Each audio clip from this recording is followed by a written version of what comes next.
station. It's a refreshing lifestyle. Citi FM 97.3.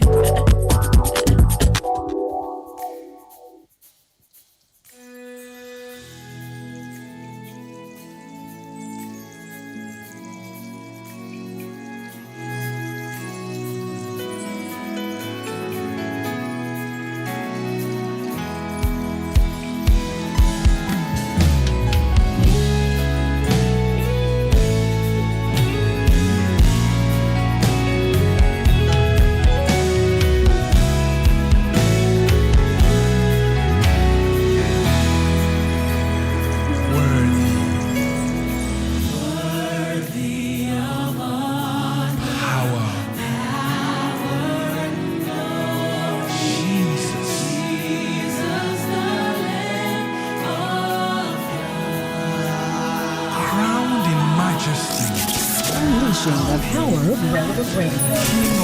This is Citi 97.3. Seated above all names.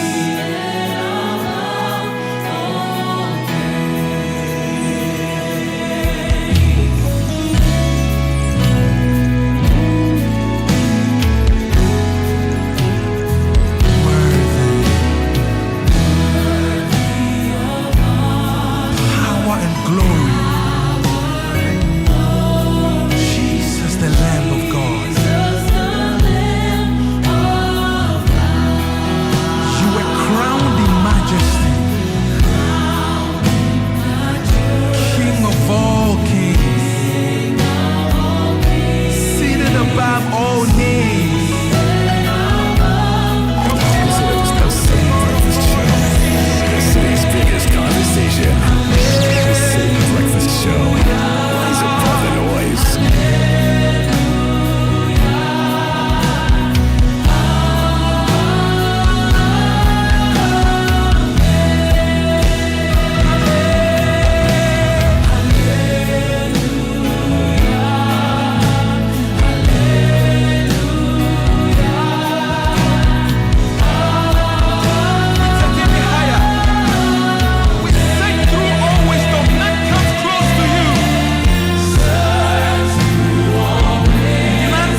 His name is Matthew Ntiansa. It's a praise, hallelujah, medley. Welcoming you to the Wednesday edition, 6:30 on the dot.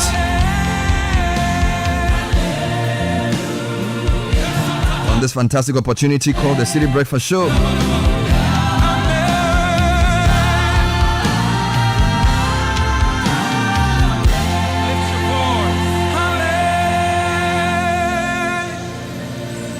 For every good gift and every perfect gift is from above, from the Father of lights, with whom there is no variableness or shadow of turning. We look up for grace to empower us below for exploits. King of all kings. When praises go up, when thanksgiving goes up, blessings come down. When gratitude goes up, supply of resource comes down. So you look up for inspiration, you look up for supply, you look up for grace, so you can distribute down for those who need it most. For of his fullness have we received grace upon grace. It means every day there's a new empowerment, every day there's new grace. Oh yes. You can only give what you've received. For a man can receive nothing, a woman can receive nothing, a person can receive nothing except it first be giving them from above. And the question is, what do you have that you did not receive? And if you really did receive it, why are you so proud and boastful? So the question for you, what have you received? How are you stewarding your gift? How are you accounting for your talent? How are you manifesting or using your grace? How are you redistributing that which has been placed in your hands? What is required of a gifted person is faithfulness. When it comes to your gift, you are a steward. Don't waste it. Don't bury it. Use it for the blessing of mankind. Oh yes. Whether it's a person, a business, a country, your resources are gifts from above to be used to bless the nations. Don't sit on your gift. Let it shine. Let your light so shine before men that they may see your good works and glorify your Father, the giver who is in heaven. We're so grateful for the gifts we've received, and we promise to keep using them to the glory of his name. This is an inspirational starter. We call it Business Sense, brought to you by ADB. We're offering you a variety of personal loans, including changing the rates, doing some top-ups, elongating your tenors, all to the interest of making it possible for you to do better. Call 0302-210-210. ADB, the People's Bank. ADB, truly a Greek and more. Unleashing the power of relevant radio. This is Citi 97.3.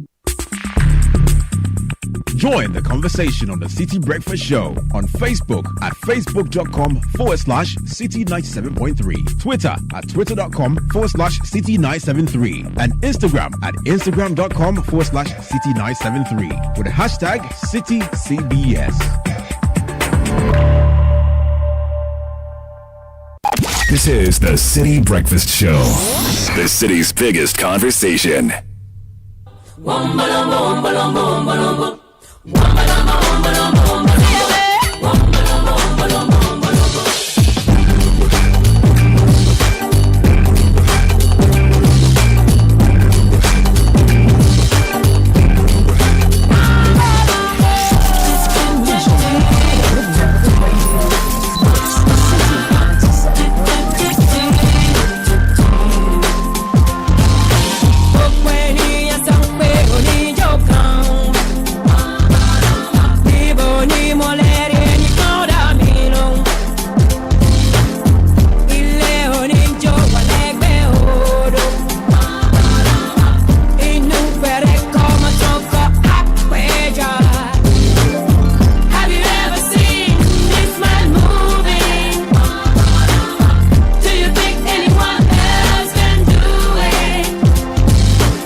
6:35, and the newspaper review segment is brought to you by Total Energies. Now, have you heard about the incredible benefits of Excellium from Total Energies? Let me tell you more about this premium fuel with its amazing 3-in-1 power. Total Energies introduces Excellium new formula, the additive enriched fuel with its powerful 3-in-1 action that cleans your engine, extends its life, and lowers your consumption. Thanks to the cumulative effect of its anti-corrosion, anti-wear, and detergent additives. The Excellium new formula lowers your vehicle's fuel consumption while reducing CO2 emissions. You would drive, sir. Experience the difference with Total Energies new formula. Choose Excellium, choose quality. Banking has changed, money transfer has changed. Paps and Fidelity are here to make your sending money across borders quite easy. Whether it's Nigeria, the Gambia, Liberia, Sierra Leone, or the Guinea Republic, talk to Fidelity Bank and let's make it happen with the Pan-African Payment and Settlement System. It's called PAPS. Newspaper review segment, Richard Delasky and Nathan Kwa. Gentlemen, good morning. Good morning. How you doing, guys? Yeah, all right. Ready for the show? Yeah, we are. Ready for the day? Yes, sir. Ready for the election? You're not sure. I'm not sure. They are still fighting in Parliament over some meetings. Yeah, it's interesting. But have you followed what's happening in Kenya, though? Oh, my word. The people are angry. So here's what I would say. It is always lawful for people to follow the law, go on the streets and demonstrate lawfully. But where they take things too far, that is where we depart. And the response from the state has been particularly irresponsible and heavy-handed. There should not be any justification for killing a person for demonstrating. That is completely unacceptable. And the president is saying, Charlie, you will meet fire with fire. No matter the cost. That is not right. I don't know who is advising him. We just pray for Kenya. Let's start with the Ghanaian Times. The Ghanaian Times says this morning, 2024 elections, I'll safeguard Ghana's democracy. President pledges ahead of the December 7th polls. The president is here on the front page together with a Catholic, it's actually Apostolic Nuncio. Apostolic Nuncio. Okay. But by his name, sorry, he's Polish. Yes, something. You know the former Pope was also Polish. The one Pope John Paul, the second. He was also Henryk Polish. Jagodzinski. Okay, so he's the Apostolic Nuncio. The story says it's what? Yeah, that we should. He will safeguard Ghana's democracy ahead of the elections. All right. Also on the front page, don't abolish death penalty for all. International murderers do not deserve to live. Intentional, actually. That's the first deputy speaker insisting. And then we are told that 84,263 candidates are involved in exam malpractices in past 3 years, according to WAEC. And Esla Ousu Ekufu, who is the Minister for Communications, has published details of her achievements so far on the InTransform project. So if you are interested in that, you can read the Ghanaian Times front page. The Daily Graphic says, at Graphic Business Stanbic Breakfast Meeting, we need bailout. Farmers, agribusiness purveyors demand of government. Stalled projects will resume soon, President assures. And WASI malpractice on the rise. That's according to a survey that has been done. And on the back page of the Daily Graphic, work begins on Nima drain reconstruction. And La launches Homowo Festival. The new publisher says, pick Napo for vice president. 70% MPP supporters in survey so far. So he's here looking very, very beautiful and handsome on the front page. Also, Alex Afenyo Marking is here on the front page. The NDC is against the free senior high school bail. Also, UCC is honoring Iyoko Boss. And over 32 million records in hard copy go digital under e-transform. So again, Esther Okufu's achievement. Okay. The Daily Guide says NDC not committed to free SHS bill. Apenyo Marking is speaking. Freddie Blade champions medical tourism, and Communication Ministry upgrades 25 post offices. The Chronicle, search for Baumia's running mate. Napo to breast the tape. 3 surveys put him ahead of competitors, Charlie. The thing is in full stress now. Also, government takes bold steps to mitigate flooding at Nkrumah Circle and some other areas. Kojopo Nkrumah is here on the front page. The story about the Yoko boss being celebrated or honored this year. And then when the coach refuses to field top players, he must be rehearsing excuses for defeat. Read Epo Gwanza on page 14. I see. The Herald says ministers abandoned 2.37 million euro ambulances to shop for $34.691 million ambulances. GLC hears petition against ex-speaker's daughter's legal qualification. And Mahama campaign team slams Benefsin over false accusations. The new finder says BOG spent 688.8 million Ghana cedis to print money. ECD rollout can reduce this cost considerably. The photograph of the BOG boss is here on the front page. Also, we are told 2024 election, we have to address mistrust in the Electoral Commission. This is according to Professor Abochi.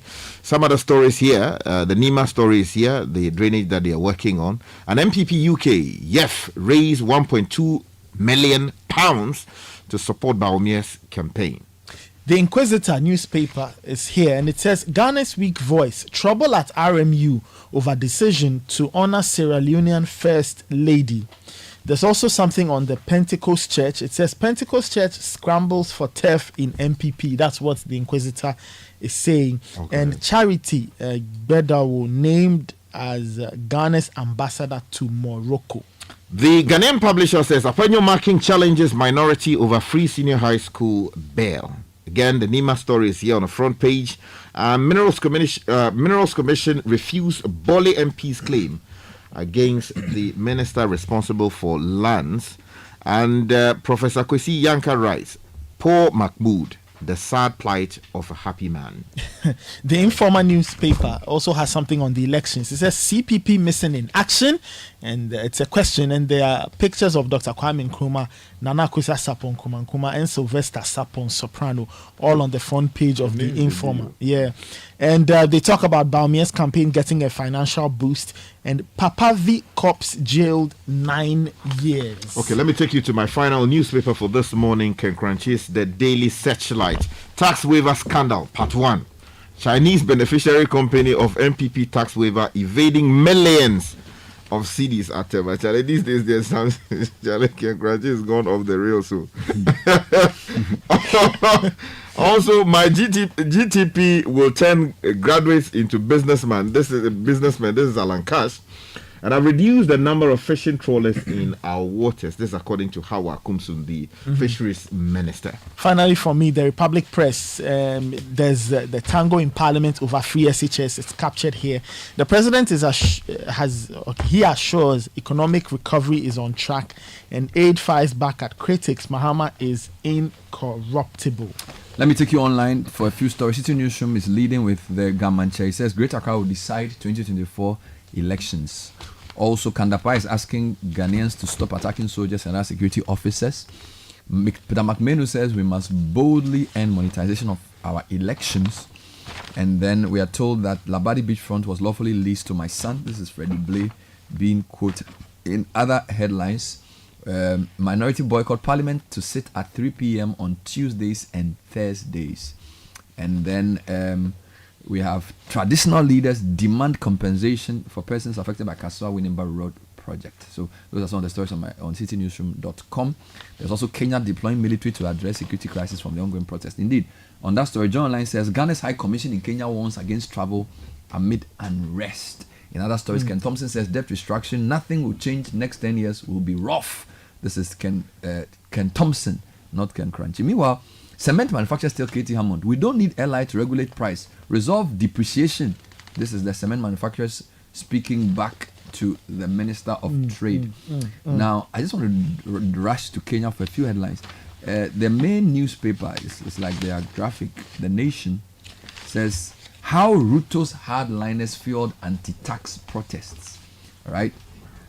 And that's a very interesting story. And then they say anti-tax demonstrations rock 35 counties. You know, Kenya has 47 counties. Okay. 35. So this is not just a Nairobi issue. 35 counties. Meanwhile, while that unrest is going on, Kenya's first batch of police have arrived in Haiti. Yeah, that's right. To help with peacekeeping. I think they are needed back home, giddy.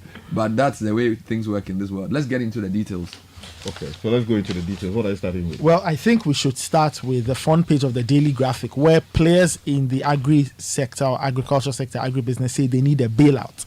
Now, discussants at the Graphic Business Stanbic Bank breakfast meeting have urged the government to bail out private companies in the agricultural sector as a means to address food security in the face of rising food inflation. The three-member panel of discussants with expertise in the agricultural value chain were of the view that the government must shift from the piecemeal approach to investments in the sector and rather adopt a comprehensive investment model that will tackle all the challenges in the sector. They argue that by bolstering the agricultural sector, the government can help private businesses to increase productivity, improve efficiency, and enhance their contribution to the country's food supply. Now, the people who were sharing these opinions, Nana Yasrebo, 2022 Best National Farmer, who's also the Achampim of the Drabin traditional area. And then you also have Kwesi Kobo and the head of food systems at the World Food Programme, Stephen Odatefiu. I want to stay in that particular space because if you go to the Daily Searchlight, there's a story here. I have reduced the number of fishing trawlers in our waters. Hawa Kumson is quoted here saying the Minister for Fisheries and Aquaculture, the Honorable Mavis Hawa Kumson, has announced that her ministry has succeeded in reducing the number of illegal fishing trawlers within our waters. Now, the minister made this statement at a meeting with the executives of the Greater Accra Canoe Fishermen Association in Accra recently. Now, she intimated that this has allowed fishermen to get more access to our coastal waters against unfair competition from foreign. Well, let's deal with still your panel matters. City Business Festival prioritize support for SMEs to ensure resilient growth. This is Absa Bank, head of SME banking, Audrey Abaka, speaking at the roundtable on TV yesterday. Also, SME owners must change their mindsets to compete and grow. This is Dr. Andrews Ayiku speaking on the same panel.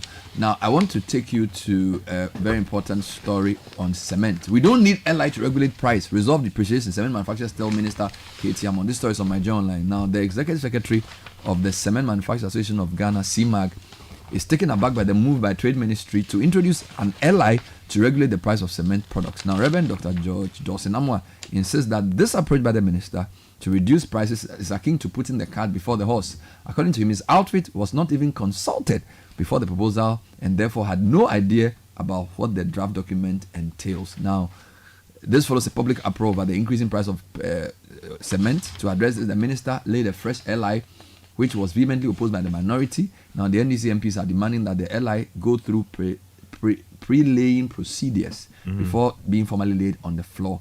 But Dr. Dawson Amma believes the minister is approaching the problem incorrectly. He suggests that government should instead focus on solving the economic challenges. According to him, the price increase is driven by the depreciation of the local currency. Quote, why is the minister avoiding or just running away from this discussion? Previously, our position has been that these prices of cement, the increase of cement prices, is not done in a vacuum.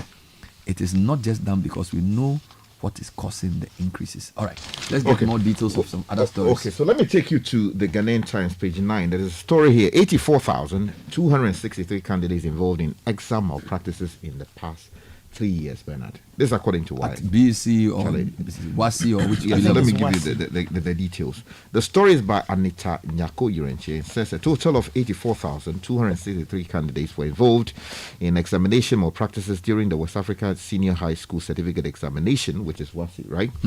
Over the past 3 years. Now, according to data from the West African Examinations Council, WAEC, these cases represent 6.45% of the 1.3 million candidates who sat for the exams during this period. Now, malpractices reported included smuggling of foreign materials and mobile phones into examination halls, impersonation, collusion detected in scripts, irregular activities both inside and outside the examination halls, and assaults on supervisors and inspectors. Now, the acting head of research department, Accra section of WAEC, Mr. Kweku Dankwa, disclosed these findings at a seminar held in Accra yesterday. This is completely unacceptable. Why is it that some people believe the only way they can pass the exams is to smuggle materials into the rooms, assault or collude with, invigilators? I think this should be the value. Staying on education, there's a discussion over the the law Free on SHS. free SHS. Yes. Okay. So The Republic Press and other papers have it. So this one says, in a heated exchange on the floor of Parliament, Majority Leader Alexander Penyomarkin accused the Minority Caucus of opposing the proposed free SHS policy. The bill seeks to regulate the free SHS intervention by making it mandatory for future governments to sustain the policy. And Honorable Apenyomarkin claimed that the minority's ranking member on education, Peter Nochukotoe, had strongly opposed the bill, indicating that the NDC was not committed to the free SHS policy.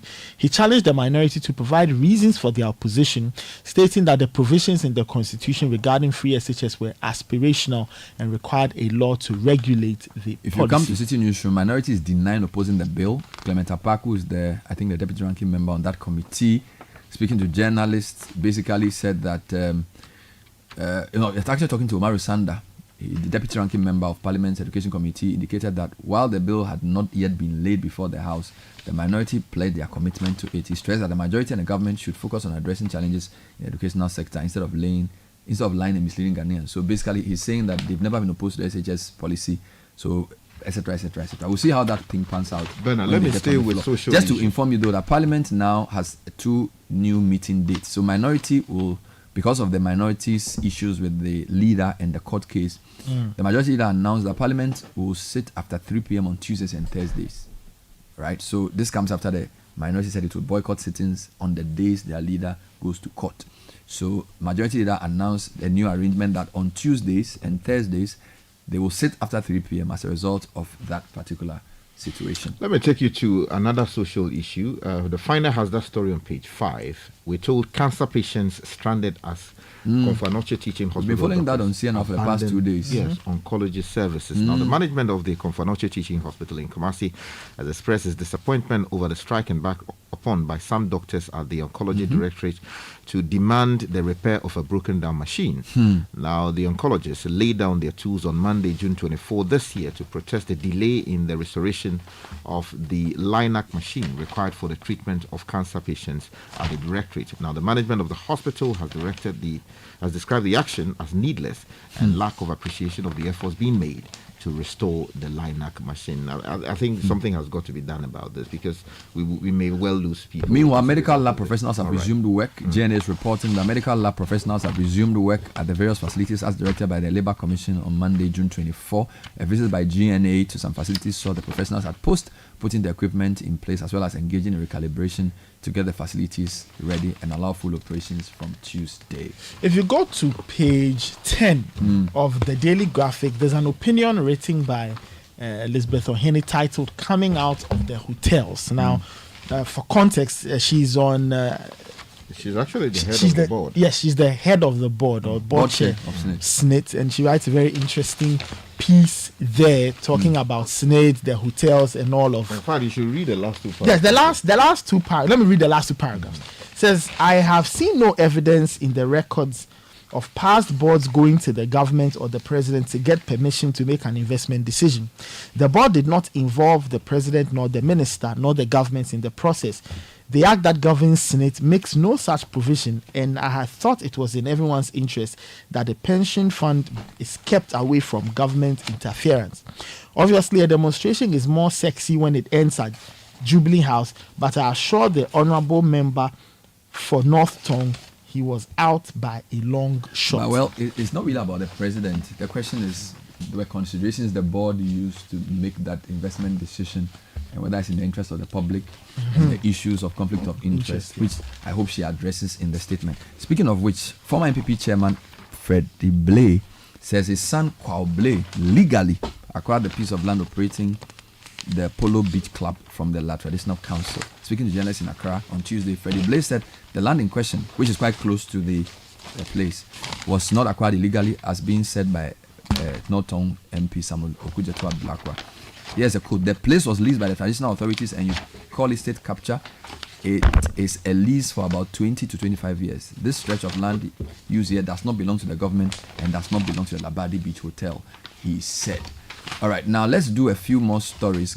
Ghana's High Commission in Kenya warns against travel amid unrest. This story is my Joy Online headline. Ghana's High Commissioner to Kenya, Dampte Bedi Akwansah, is advising Ghanaians to be cautious about traveling to Kenya due to escalating protests in the East African country.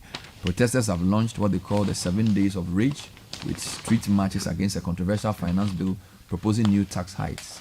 Initially intended as peaceful demonstration, the protest turned violent on Tuesday as security forces clashed with protesters who vandalized state properties and attacked the parliament building in Nairobi. Now, if you go to Kenya itself, their leading newspaper is basically suggesting that it was hardliners of the president who fueled the anti-tax protest, whether by their rhetoric or by their posture. The article basically says that the cynical attitude by top Kenya Kwanzaa leaders towards the burdened taxpayer and insensitive display of opulence and extravagance in the face of scarcity are at the heart of the current public outrage, especially among unemployed youth. So that's the angle they take. Then they also report that of Kenya's 47 counties, 35 of them had demonstrations as young people took over parliament buildings. Don't forget the way that country works. There are small buildings, there are parliaments all over the counties. Now, the summary is that violent demonstrations rocked 35 of Kenya's 47 counties on Tuesday as protesters expressed their rage against the punitive taxes contained in the Finance Bill 2024, waving placards and chanting anti-government slogans. Youthful protesters took over the streets in major towns and cities across the country, kindling flames set alight by malcontent of the Zuma, the Generation Z. This protest was fanned into roaring fires of anger as older citizens joined the calls for the rejection of the proposed tax law. Meanwhile, President Ruto says that he will not allow lawless people to take the country to ransom, so they will be met with equal force. So watch this space. I think it should be measured in his language and his approach to this matter, because Kenya has still not fully recovered from. Telling you, 2007 issues. Yes, so it's on a very thin ice. Careful. Yes, and then also so we are told 5 protesters have died at least, and then those are the issues. And mind you, Nigerian government is also implementing some very tough reforms, which have also generated some discussion, but not the level of protest we're seeing in Kenya. So there are quite a number of, and these are all like newish presidents pushing through very unpopular policies. South Africa is also having its own challenges with the new government trying to appoint ministers. So we need to keep an eye on the African continent. Lots of things happening that demand our attention. In the meantime, though, let me quickly draw your attention to this good news. So work on Nima Paloma drains begin. All right. Page 3 of the Ghanaian publisher has that story. Construction works on the Nima Paloma to Odo drains has commenced under the Greater Accra Resilience and Integrated Development. Gary Bernard, your favorite project. Now the construction works will see the upgrade of major drains from Nima down to Odo Basin in a move that will help mitigate flooding around the ring road, Kwame Nkrumah Circle, Adabraka and Asylum down. And Kojo Nkrumah, the Minister for Works and Housing, performed the cutting of. All right, we'll end the headlines here. Thank you, Richard. Thank you, Nathan. Coming up next is the City Business News. Oh, jump on now. Go. Google me. What time will you come back where I don't hear the sound of your car? Why you buy new car? No, I don't change my car. It be the same, right? It be the fuel where I change. Way one shouts it. Ever since I started using the all-new Excellium Premium Fuel, fortified with 3-in-1 action. Oh, Joe, now my car they run like electric car. No, it's so. This is the type of fuel where they want to. Cause now engine they cost. Where they want for way if I buy it, it go protect my engine. And with the small way I buy, I'll go drive, sir. Absolutely. It's like strapping a turbocharger to your engine and giving it a protector. And what they bust my mindset be the 3-in-1 action. No, Excellium they prevent up to 99% of deposit. It be anti-wear, some be anti-corrosion. Won't pay when I open there. Hey, so where can I find this magical fuel? Just head over to any Total Energy service station and your car will thank you. Hey, then make a finish my gobe fast, then rush go Total Energies. My friend, but why your hand my gobe inside? I give you info. Make a feel the gobe too small. Go. Excellium is designed to protect your car engine, decrease fuel consumption, and lower CO2 emissions. Don't say fuel, say Excellium. Choose Excellium, choose quality.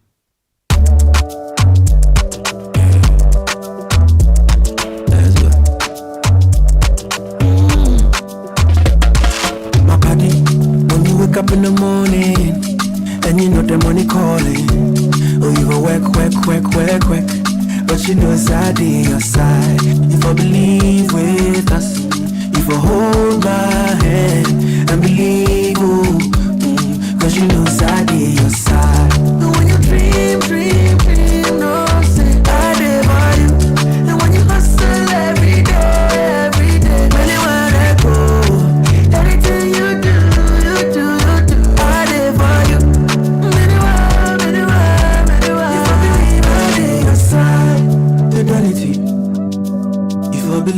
believe with us. Fidelity. Oh, if I know I dey your side. Fidelity. This is the Citi Breakfast Show, the city's biggest conversation. 7 o'clock, City Business News with Goyle, MTN, and Access Bank. Shikasis is here with the details. Good morning.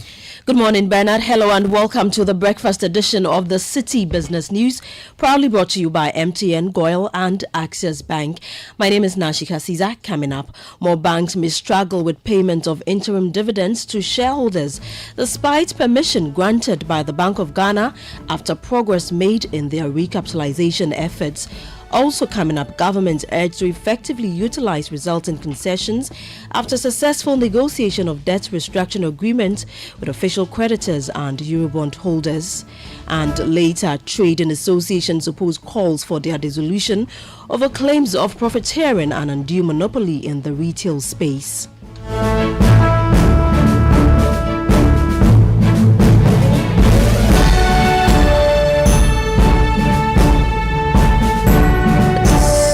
Let's settle for the details of our stories now. More banks may struggle to pay interim dividends to shareholders despite the permission granted by the Bank of Ghana following progress made in their recapitalization efforts. City Business News has gathered that only 9 out of the 23 commercial banks in the country will be able to honor shareholders' obligations, albeit with strong capital positions after the moderation of the impact of the domestic debt exchange program DDP. Here is more.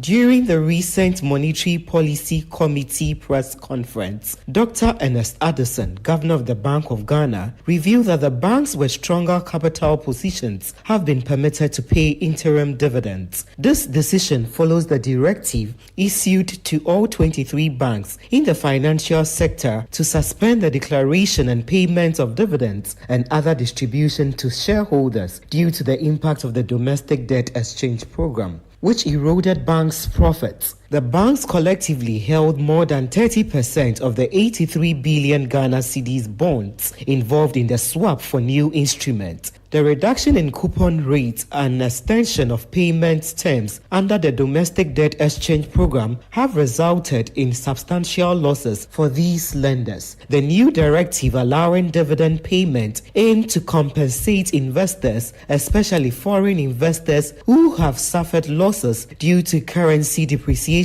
for their investment in the banking sector. However, Citi Business News has learned from anonymous sources that most indigenous banks may struggle to comply with this directive. Citi Business News has learned that foreign banks exerted pressure on the government and central bank to reach this decision during last year's IMF and World Bank Group 2023 annual meetings in Marrakesh, Morocco. That was a News Desk report.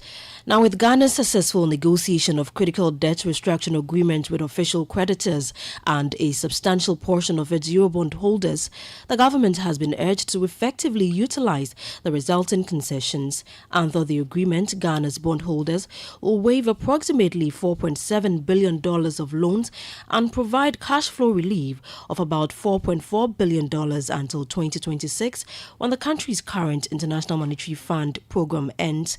Development economist at the University of Ghana, Dr. George Domfe, tells Citi News that government must leverage these gains to safeguard against future financial instability. Fear is that are we learning something at all? We need to learn a lot.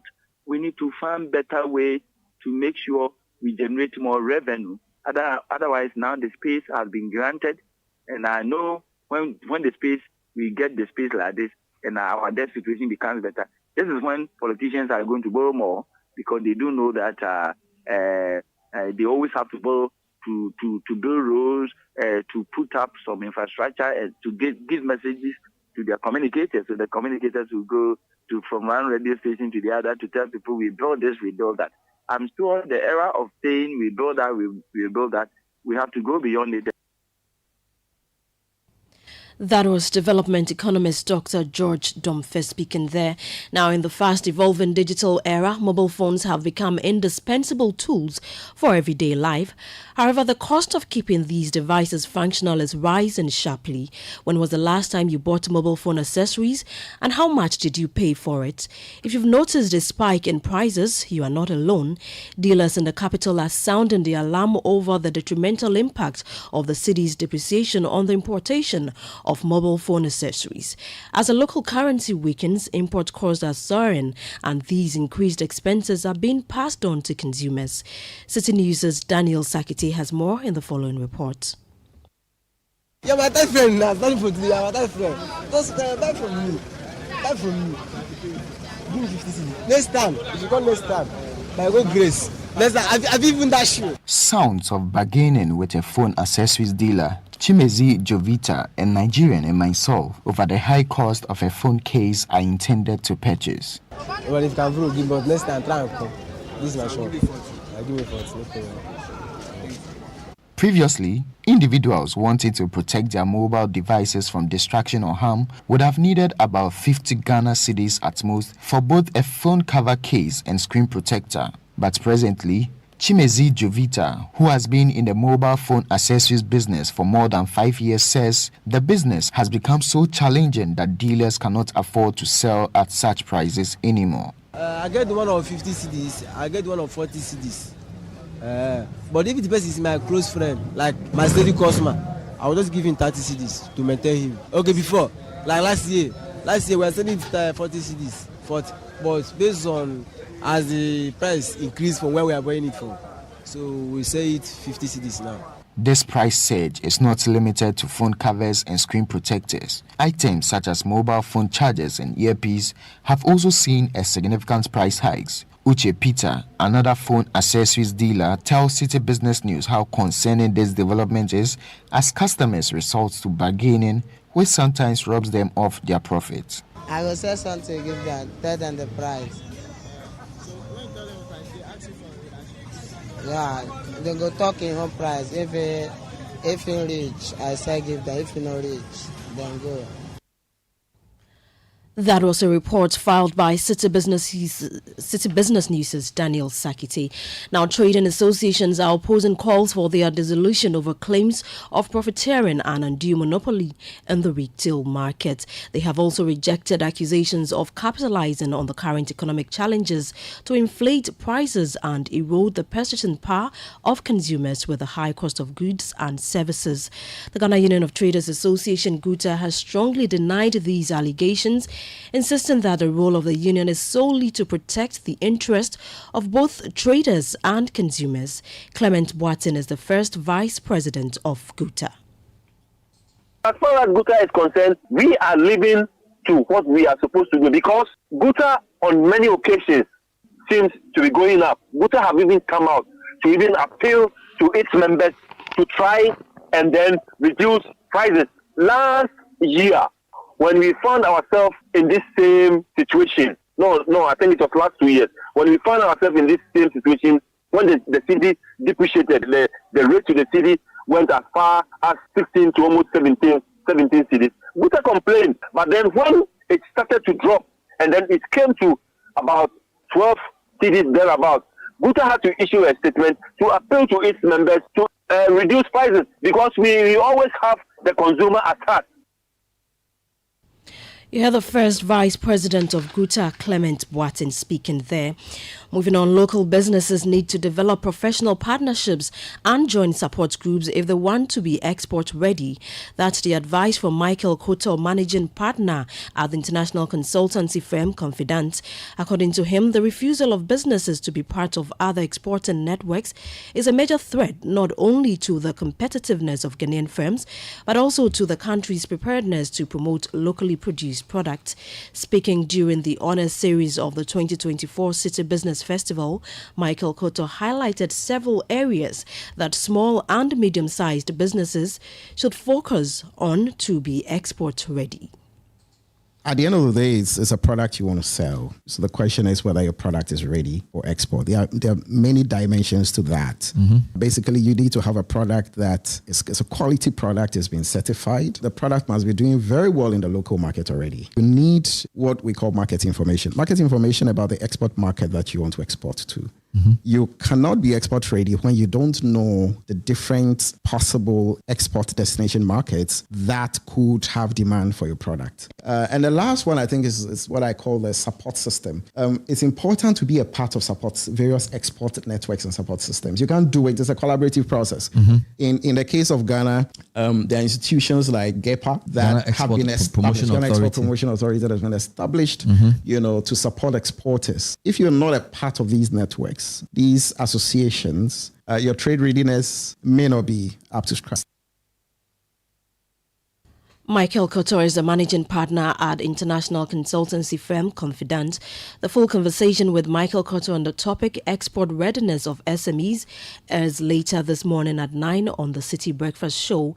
The Citi Business Festival 2024 is powered by 97.3 Citi FM and Channel 1 TV in partnership with Absa Bank and is sponsored by MTN Business, Gersal, AMG Fertilizers, and Sano Limited and Agri Impact Limited.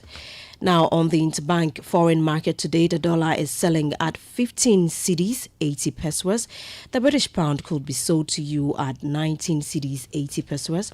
And the euro is going for 16 cedis, 85 pesos. I beg your pardon. And that's it for the breakfast edition of the Citi Business News, proudly brought to you by MTN, Goil, and Access Bank.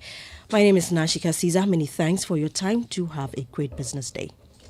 Beautiful people, we are live in town, soaking in the excitement about the partnership between Access Bank and PABS, revolutionizing the way people move money across Africa. Let's hear directly from those reaping the benefits. It's a relief. Anytime I send money back home, my family receives exactly what I send them, instantly. I'm studying in Ghana, but originally from Nigeria. With this service, my parents send my school and hostel fees directly, and they do it with so much ease. I run a fashion business. Let me tell you, sending and receiving money across Africa without those annoying forex fees has really cut down our operational costs. Benefit from instant payments across Africa with zero foreign exchange hassle. Visit our website www.ghana.accessbankplc.com or call our toll free on 0800 00 4400 for all your cross-border payments. Pass it with Access Bank. Access Bank, more than banking.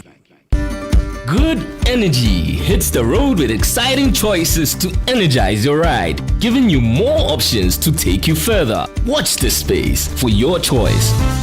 Goil, yeah. The other day, I visited Kweku at his spunky new office to congratulate him on opening his business. And man, was I impressed. The business is just moving quick. The sales, customers, everything is just working seamlessly. The secret? He said, it's MTN Business Broadband. In this fast-paced environment, we need fast and reliable internet to support all business types. No laggy online meetings, great download and upload speeds, impeccable business management systems, all inclusive. I mean, you can have it all. Sharp! I signed on immediately. To enable your business stay ahead and stay connected, make sure you're signed on to the best internet made just for businesses. MTN Business Broadband. Sign up today on broadband.mtn.com.gh and manage your account on my MTN app. Call 0244 308 111 for more information.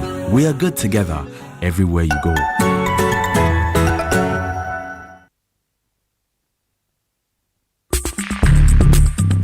Join the conversation on the Citi Breakfast Show on Facebook at facebook.com/Citi97.3, Twitter at twitter.com/Citi973, and Instagram at instagram.com/Citi973 with the hashtag CitiCBS.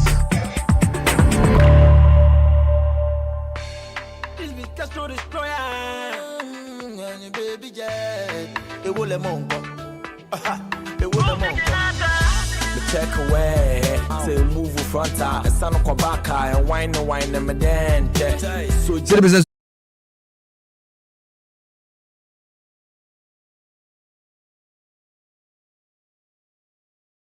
More options to take you further. Watch this space for more. Go, yeah, dear.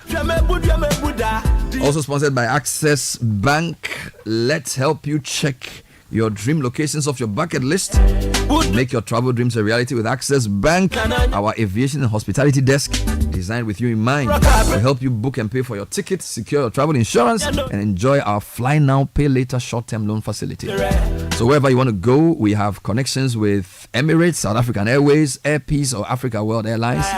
We have 55 branches. Call 0800 004 400. Or go to our website, ghana.accessbankplc.com. Access Bank, more than banking. And with free after one extra from MTN, you can talk for 1 whole hour uninterrupted while paying for only the first minute of every 10 minutes of your call.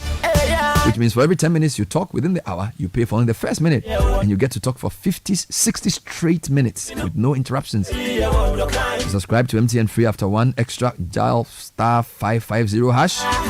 That's *550 hash and follow the prompts. Kickoff is next. Lesher, who's proud to be associated with it with our fixed deposit solution. You are not just investing, you're making your money work harder for you. Don't settle for average returns. Join the investment revolution with Lesher's fixed deposit solution. Call us 027 004 0799. Send a WhatsApp to 027 004 0733. Lesher, let's improve life. Very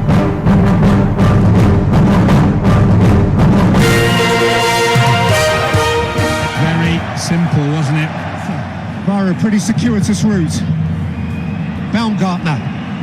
Sabitzer's in. Marcel Sabitzer!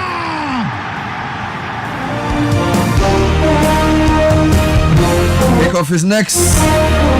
Gabi Ofe, good morning. Good morning, Bernard and Marcel Sabitzer lashed home to end Austria, thrilling 3-2 win against the Netherlands last night and send them through to top of Group D ahead of tournament favourite France and third place Dutch. We'll tell you more in a bit, plus build up to today's final group games in the Euros. That and many more coming up right here on 97.3.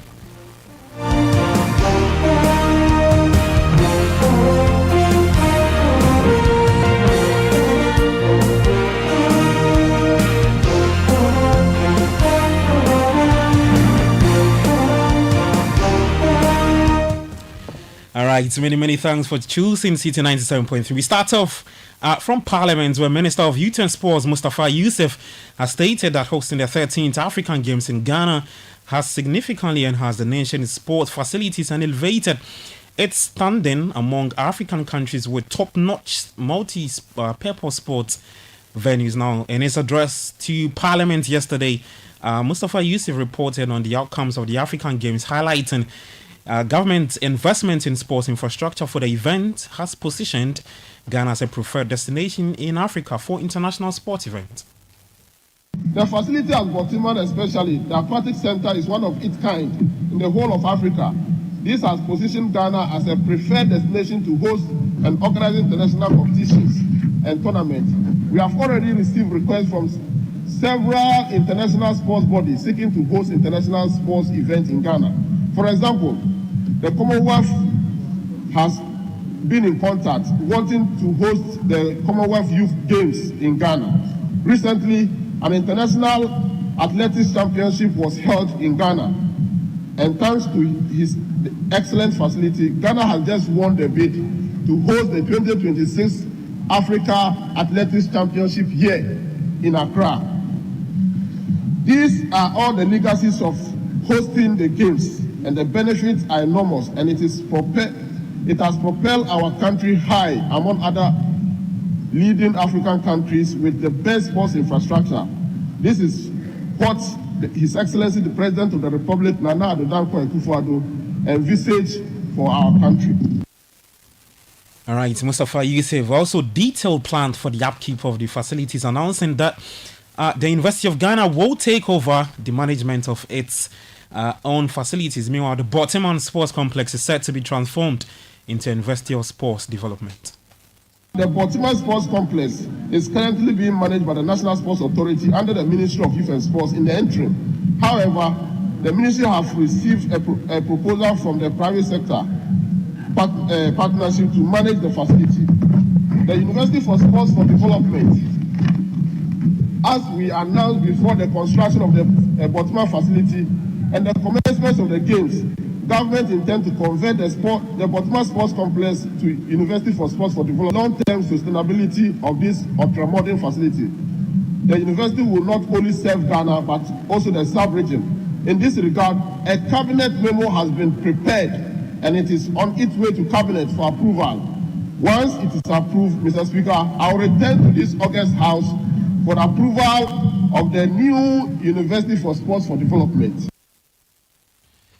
All right, so that's Ghana Sports Minister Mustafa Yusuf speaking there. Now today's General Secretary of the Professional Footballers Association of Ghana, Anthony Bafo, is advocating for consistency in juvenile level tournament. He believes maintaining regular tournament will enhance talent identification across all African countries. Bafo made these remarks during the FIFA Talent Development Scheme event organized by the Ghana Football Association a few days ago. This talent development scheme, I take it personal. Why do I take it personal? I know the African terrain. I've played in Africa, though I was born in Germany, but I played with the national team. I worked for the Confederation of African Football and Oshot, whom you interviewed before, when he approached me together with Stephen Martins and he explained the project. I said, no, this is what we need. And it will help you really to revolutionize the system. Don't forget that if you go across Africa, we need competitions. We need a lot of competitions. We organize tournaments, we organize games, but we need consistent competitions. Regional selection, district selections. And I think then talent identification becomes much easier, and this is what is going on now. A lot of MAs have applied for the talent identification project, for competition projects, etc. And don't forget one point, from next year on, every year we will have an under-17 World Cup, and you have to prepare for it. All right, so that's the General Secretary of the Professional Footballers Association of Ghana, Anthony Bafo, speaking there. Well, let's get to Europe, and for just the second time in their history, Austria qualified from the group stage of the Euros after Ralf Rangnick's men beat Netherlands 3-2 in Berlin with a first win in 8 head-to-head meetings, securing second spot in Group D. Well, France also failed to beat Poland in their maiden Euro Championship head-to-head meeting, only managing a 1-0 draw in Dortmund, resulting in Didier Deschamps' men finishing as Group D runners-up. In Group E, Denmark settled for a goalless draw against Serbia as they qualified for the round of 16 in an uninspiring fashion. Denmark finished second in Group C by virtue of having a better disciplinary record than Slovenia. So both teams had to be separated by the amount of yellow cards they received in the group stage. Denmark will now face host nation Germany in the round of 16. Here's Denmark head coach Kasper Hjulmand on facing the Germans. Yeah, it's special, of course, when you play the host at Signal Iduna Park. I was very, very happy in Germany. I really liked it here. I think it's a fantastic football country. There's so much passion for the game, and they do it for the right reasons. There's a lot of people in the stadiums, and I really love football here in Germany. And playing against Germany there with the Danish team can be better. I can't wait. It's a great team, but we're a great team as well. And when we play the big nations, we always step up. It's a beautiful All right, so that's Denmark's Kasper Hjulmand on facing the Germans later tonight. England also secured top spot in Group C, but it came at the detriment of entertainment as they placed out a goalless draw against Slovenia, stretching their unbeaten head-to-head run to 7 matches in the process. Harry Kane is captain for the Three Lions. Yeah, I think, look, these games are tough. These games are really, really tough, and we've been here before. We've been into the knockouts, and we've stepped it up in the knockouts when we've got there in the past tournaments. So hopefully we can do the same. But whoever we get in the next round now, it's going to be another difficult game. It might take extra time. It might take penalties. That's the reality of this tournament. It's going to be a difficult challenge ahead, but we have more than enough ability in this team to keep pushing, and we just look forward to the next round now. All right, so that's England captain Harry Kane speaking there. Well, Southgate's side were booed off and some empty cups were thrown and the Three Lions box following another below par display. So here's Gary Southgate's reaction to that. Yeah, I understand it. I'm not going to back away from it. The most important thing here is that the supporters stay with the team. I understand the sort of narrative towards me, and that's better for the team than it being towards them. But it is creating an unusual environment to operate in. I've not seen any other team qualify and receive similar. So I understand it. I'm not going to back away from it, but I'm very, very proud of the players for how they're operating within it.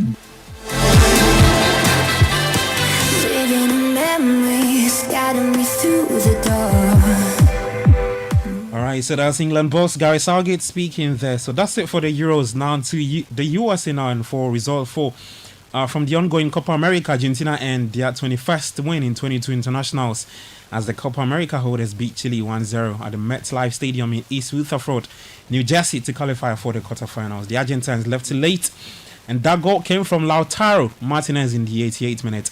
Later tonight, Ecuador will take on Jamaica at 10 p.m. in Group B. In boxing, Anthony Joshua is expected to fight Daniel Dubois for the IBF heavyweight belt after Alexander Usyk confirmed he was vacating the world title. Usyk defeated Tyson Fury on points to become the undisputed champion with the WBC, WBA, WBO and IBF titles. That's it for Kickoff. For more sports stories, you can head to City Sports Online. That's coming on next at City Sports JJ. Kickoff was proudly brought to you by Shell, Lasheho and Zonda. My name is Gabi Offer. Enjoy the rest of your day. Do take care of yourself and bye-bye.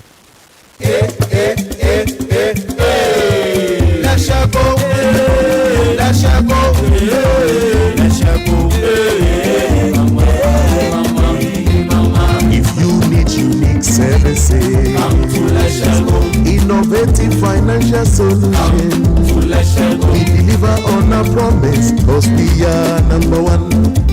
Let's go, we improve your life. Let's go, let's go, hey mama, hey mama, hey mama. Even when you're stuck with nothing, come to let's go. No matter your situation, come to let's go. Let's go, we improve your life. Let's go, hey, let's go, hey, let's go, hey mama, hey mama, hey mama. Let's go, we improve your life. Join the conversation on the Citi Breakfast Show on Facebook at facebook.com/Citi 97.3, Twitter at twitter.com/Citi 973, and Instagram at instagram.com/Citi 973 with the hashtag CitiCBS. Accra and many parts of Ghana face many challenges each year, including inadequate housing and flooding. Many lack access to affordable, safe, and sustainable housing. Meanwhile, yearly flooding disrupts lives, destroys property, and takes a toll on the economy. This is why the Bench 2024 seeks to bring together key stakeholders to tackle Ghana's housing and hydrology challenges through collaboration. Under the theme, Enhancing Collaboration to Tackle Ghana's Housing and Hydrology Challenges, we will work together to create lasting change. Join us at the Labadi Beach Hotel, Accra, from July 2nd to 4th, 2024 to be part of the change. For more details and to secure your spot, visit www.benchh.mwh.gov.gh or call 0249 532 984 today. See you at the Bench 2024.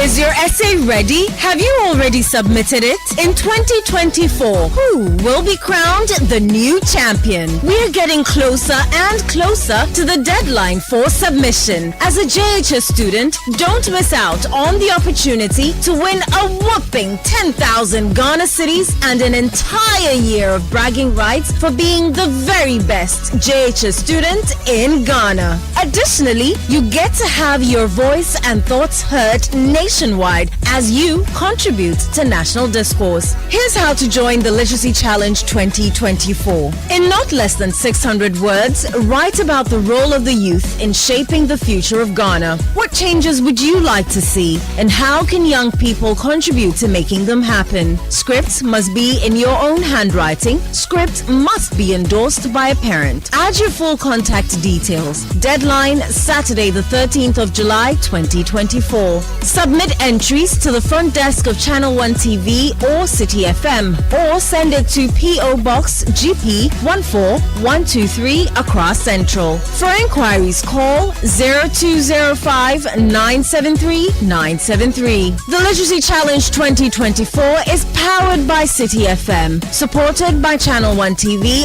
and is sponsored by Ghana National Gas Company, Alive Soap.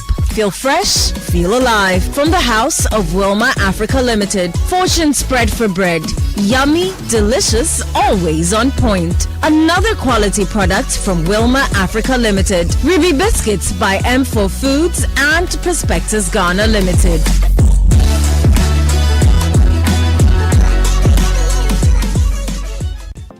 What? My shoe with my own back. Oh, Papa Tofu, never so being here. Now, only as going here, Mama Missus and I come to Musa. My way so far, so I never know.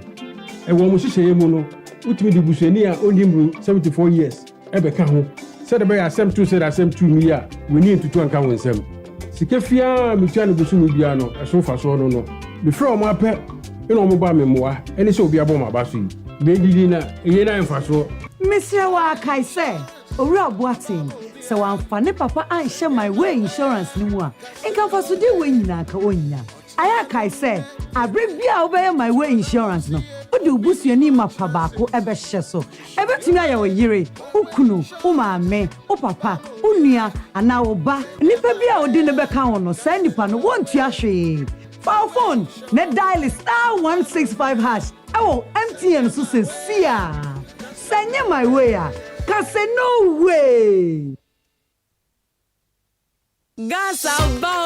Gasaba. Smoke from firewood and charcoal is harmful and as damaging to our lungs as cigarettes. It can cause heart diseases leading to stroke and may even affect our eyesight in the long run. Grandmothers, mothers, sisters, wives, men, caterers, and everyone still cooking with charcoal, let's switch to LPG gas.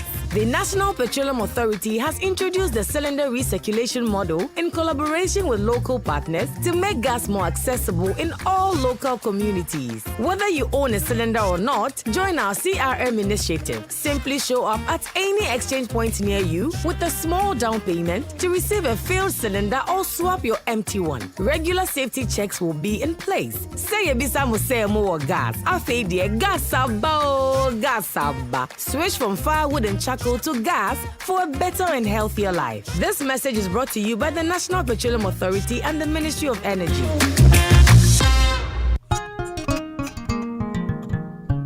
My name is Sarah Deleado, CEO of Aidis Bites and Catering Services. I had opportunity to enroll in USTAT GJSP, and I must say it's been very, very, of a great program to me. At first, I had this whole thing as a leisure time that I play around with, but then during the program, I had opportunity to know that I can have it as a main business and also help other people also to have a job to do. And so out of the Kaizen and the OSHEM that I was taught in, enterprise business, I realized I could go far with it. I went ahead to register my business. Now I'm a proud CEO, not just a CEO, but I mean a full-time entrepreneur. And I want to encourage each and every youth to take this opportunity. GE, transforming MSMEs, empowering people.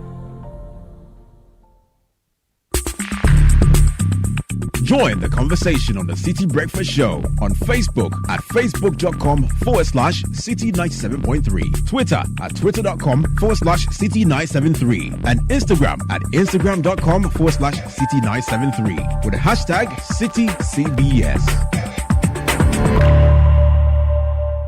This is the Citi Breakfast Show, the city's biggest conversation. The Citi Breakfast Show. Rise above the noise.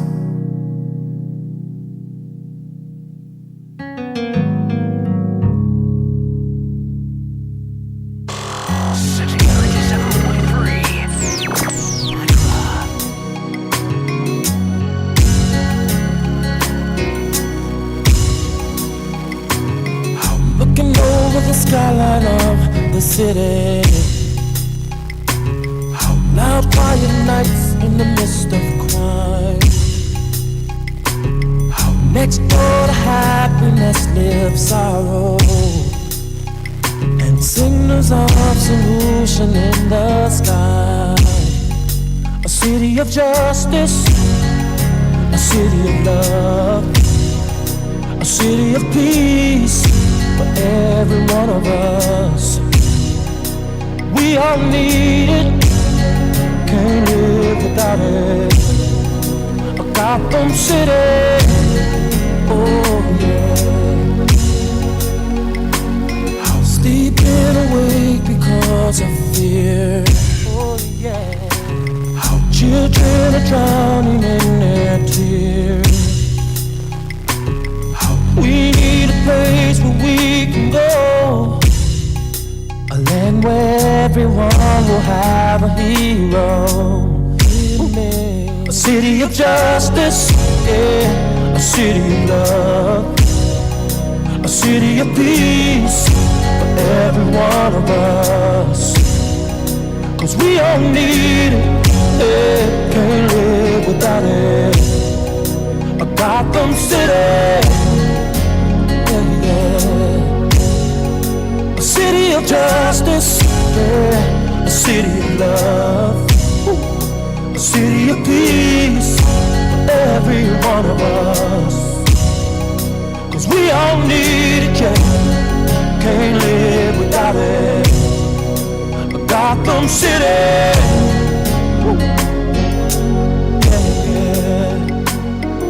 in the middle of stormy weather, we won't stumble and we won't fall. I know a place that offers shelter. Oh yeah. 7:37. Happy birthday to our lovely daughter Sebastina Nadromo Ato of Harvest International School. The family loves you and enjoy a blissful birthday, Nadromo at 12. Happy birthday to my beautiful wife. She's an epitome of excellence and I love her to the moon and back. She's Ernestina Amanyako. This is coming from Richard, your husband. Special birthday wishes to Anna Esianua Esibedanfo. As today marks another milestone in your life, we pray that you stay on God's path to the bright future He has established for you. We love you very much and wish you all the great things your heart desires. Stay blessed and keep making us proud. From your dad, your mom, Mr. and Mrs. Danfo, as well as your siblings, Kevin and Mommy.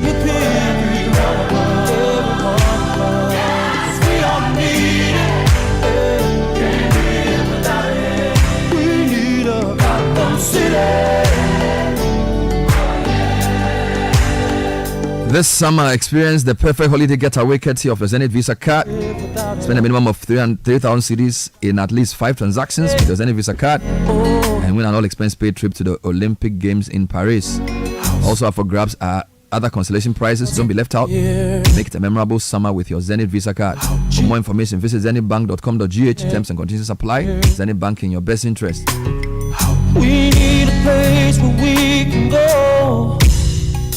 The new order of retirement is here. You can retire on your own terms with a guaranteed monthly income for the rest of your life. Simply invest a lump sum into the Old Mutual Retirement Salary Plan today and start receiving monthly income to enjoy the perfect retirement. It's that easy. The best part is you get to enjoy salary increases 16% in 2023 as well. 2023-24 year. Call 0504 534 333 or visit oldmutual.com or dial star 789 star 01 hash to request a call.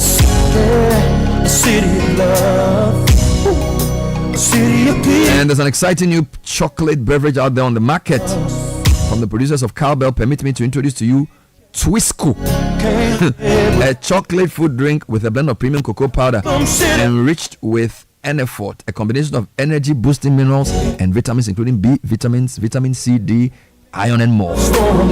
This was available in 20g or 20 grams. Can be found at your nearest neighborhood store in a delightful red sachet for only 1 CD 80 pesos. To enjoy all the goodness packed in a sachet, empty contents into a mug, mix with 180 ml of previously boiled water, milk, and stir. Start your day with a cup of great tasting Twisco and power your dream. This advert is FDA approved.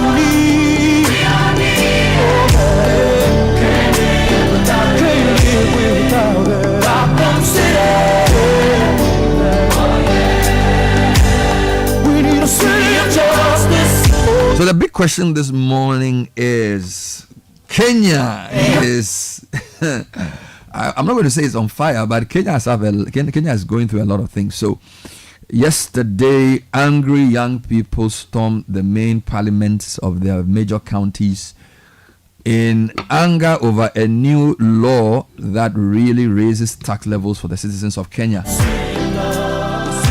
And in 35 out of 47 counties, people went on the streets. Now that's serious. 35 out of 47 counties. So that's roughly 70%. Including the president's own backyard of Eldoret. Right? The president is from Rift Valley. And Eldoret is the main town in the Rift Valley area. In Nairobi, the main roads heading into the central business district were deserted, including Uhuru Highway, Ngong Road, University Way, and a place called Thika Road and Jogo Road. There was a heavy security presence around parliament buildings as police mounted barricades to protect the critical facility ahead of the afternoon vote in parliament. So this was a parliamentary vote on the bill. At some point, the surging crowd overpowered the police, who were forced to lob tear gas canisters to disperse them. And as I said, President Ruto's own backyard of Eldoret erupted after demonstrators turned chaotic, burning 3 vehicles, 2 banks, and a section of county government offices. An effort by an anti-protest group to re-erect a wheelbarrow, the symbol of President Ruto's ruling UDA party, in the town center was repulsed by the protesters. Donned in black t-shirts and reflectors, the protesters later in the afternoon stormed an MP's club, right, destroying property and looting alcohol. The protesters expressed their displeasure with the Kenya Kwanza government, accusing it of being insensitive to the plight of Kenyans. Earlier in the afternoon, the marauding youth stormed the Eldoret Administrative Police line, demanding the release of a colleague allegedly arrested by police officers. Similar scenes were witnessed in Kitale in Trans Nzoia County, Lodwar in Turkana County, and a place called Kapenguria in West Pokot County, where businesses came to a standstill. Protesters in Lodwar defied a warning by Turkana Governor Jeremiah Lomorikwa against the anti-tax protests. In Mombasa, police accosted protesters on Moi Avenue, urging them to maintain peaceful demonstrations. The youth held protest marches in the city center, bringing it to a standstill. At some point, they attempted to make their way out of the island through Nyali Bridge, but apparently changed track and headed back to town. So there are different reports from different places. In Tana River County, protesters marched towards the MP's office in a place called Hola Town. And of course, the parliamentarian had been absent during the first session of the voting in parliament. In Kwale County, the demonstrators started in a place called Ukanda, almost paralyzing transport along the busy Likongi-Lugalunga highway. Busy. And then everywhere, Sky, out of 45 counties, 37 had protests. Right? Even Kisumu experienced a massive turnout. At some point, protesters clashed with police on the Kenyatta Avenue after some of them threatened to storm Central Police Station. All right? So there are a couple of things. We'll try and get to the bottom of why this is happening, why are Kenyan people so angry, and then we'll try and put the mirror on ourselves to ask what's happening in Ghana. Well, I'm not saying people should protest, but it seems as if in... Why not? Why not? No, I'm not. No, let me finish what I'm saying. Okay. This is just one law, okay, that is going to be passed by Parliament, and you have the whole country up in arms. Mm-hmm. Okay, young people up in arms. What I'm trying to say is that there have been multiples of this here. Okay, from the way the debt exchange was handled, people's monies having been lost to the e-levy, and the fact that we were told that we would not go to IMF if e-levy was granted, and e-levy was charged, they went to IMF. They said they will not give haircut, they give haircut. You get almost every major financial promise has been breached. The currency has depreciated from around 6 to the dollar to 15. Importers are crying. Cost of living is high. Inflation got to 54%.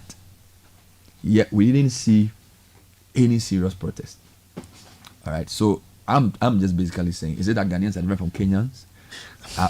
Are the two countries comparable? Should I try and get more context as to why Kenyans would do what they did and Ghanaians would not do any type of demo? Historically, the biggest demo in Ghana has been Kumipreko. Even that happened in only one region. It was Greater Accra, big, massive, 1995. Now you have 37 out of 45 counties. So basically the whole country is demonstrating over a tax law that Parliament is yet to pass. They are holding their MPs accountable. They are chasing MPs out of their offices. I mean, look at the things that happen in our Parliament. So is it that Kenyans are different than us? Is it that our context is different? Is it that for us it's more local issues? Is it that Ghanaian? What is going on? What's happening in Kenya? This is what I want people to think about. And whilst you're thinking about it, and if you want to send me a comment, I just want to know from the listeners whether they have taken part in any protest at all. If they have, which was it? And if they haven't, why? All right, that's a general question. That's a general question for the audience, right? So before my colleagues here will say anything, if you are listening to me, have you taken part in any demonstration at all as a listener? And if yes, what was the topic?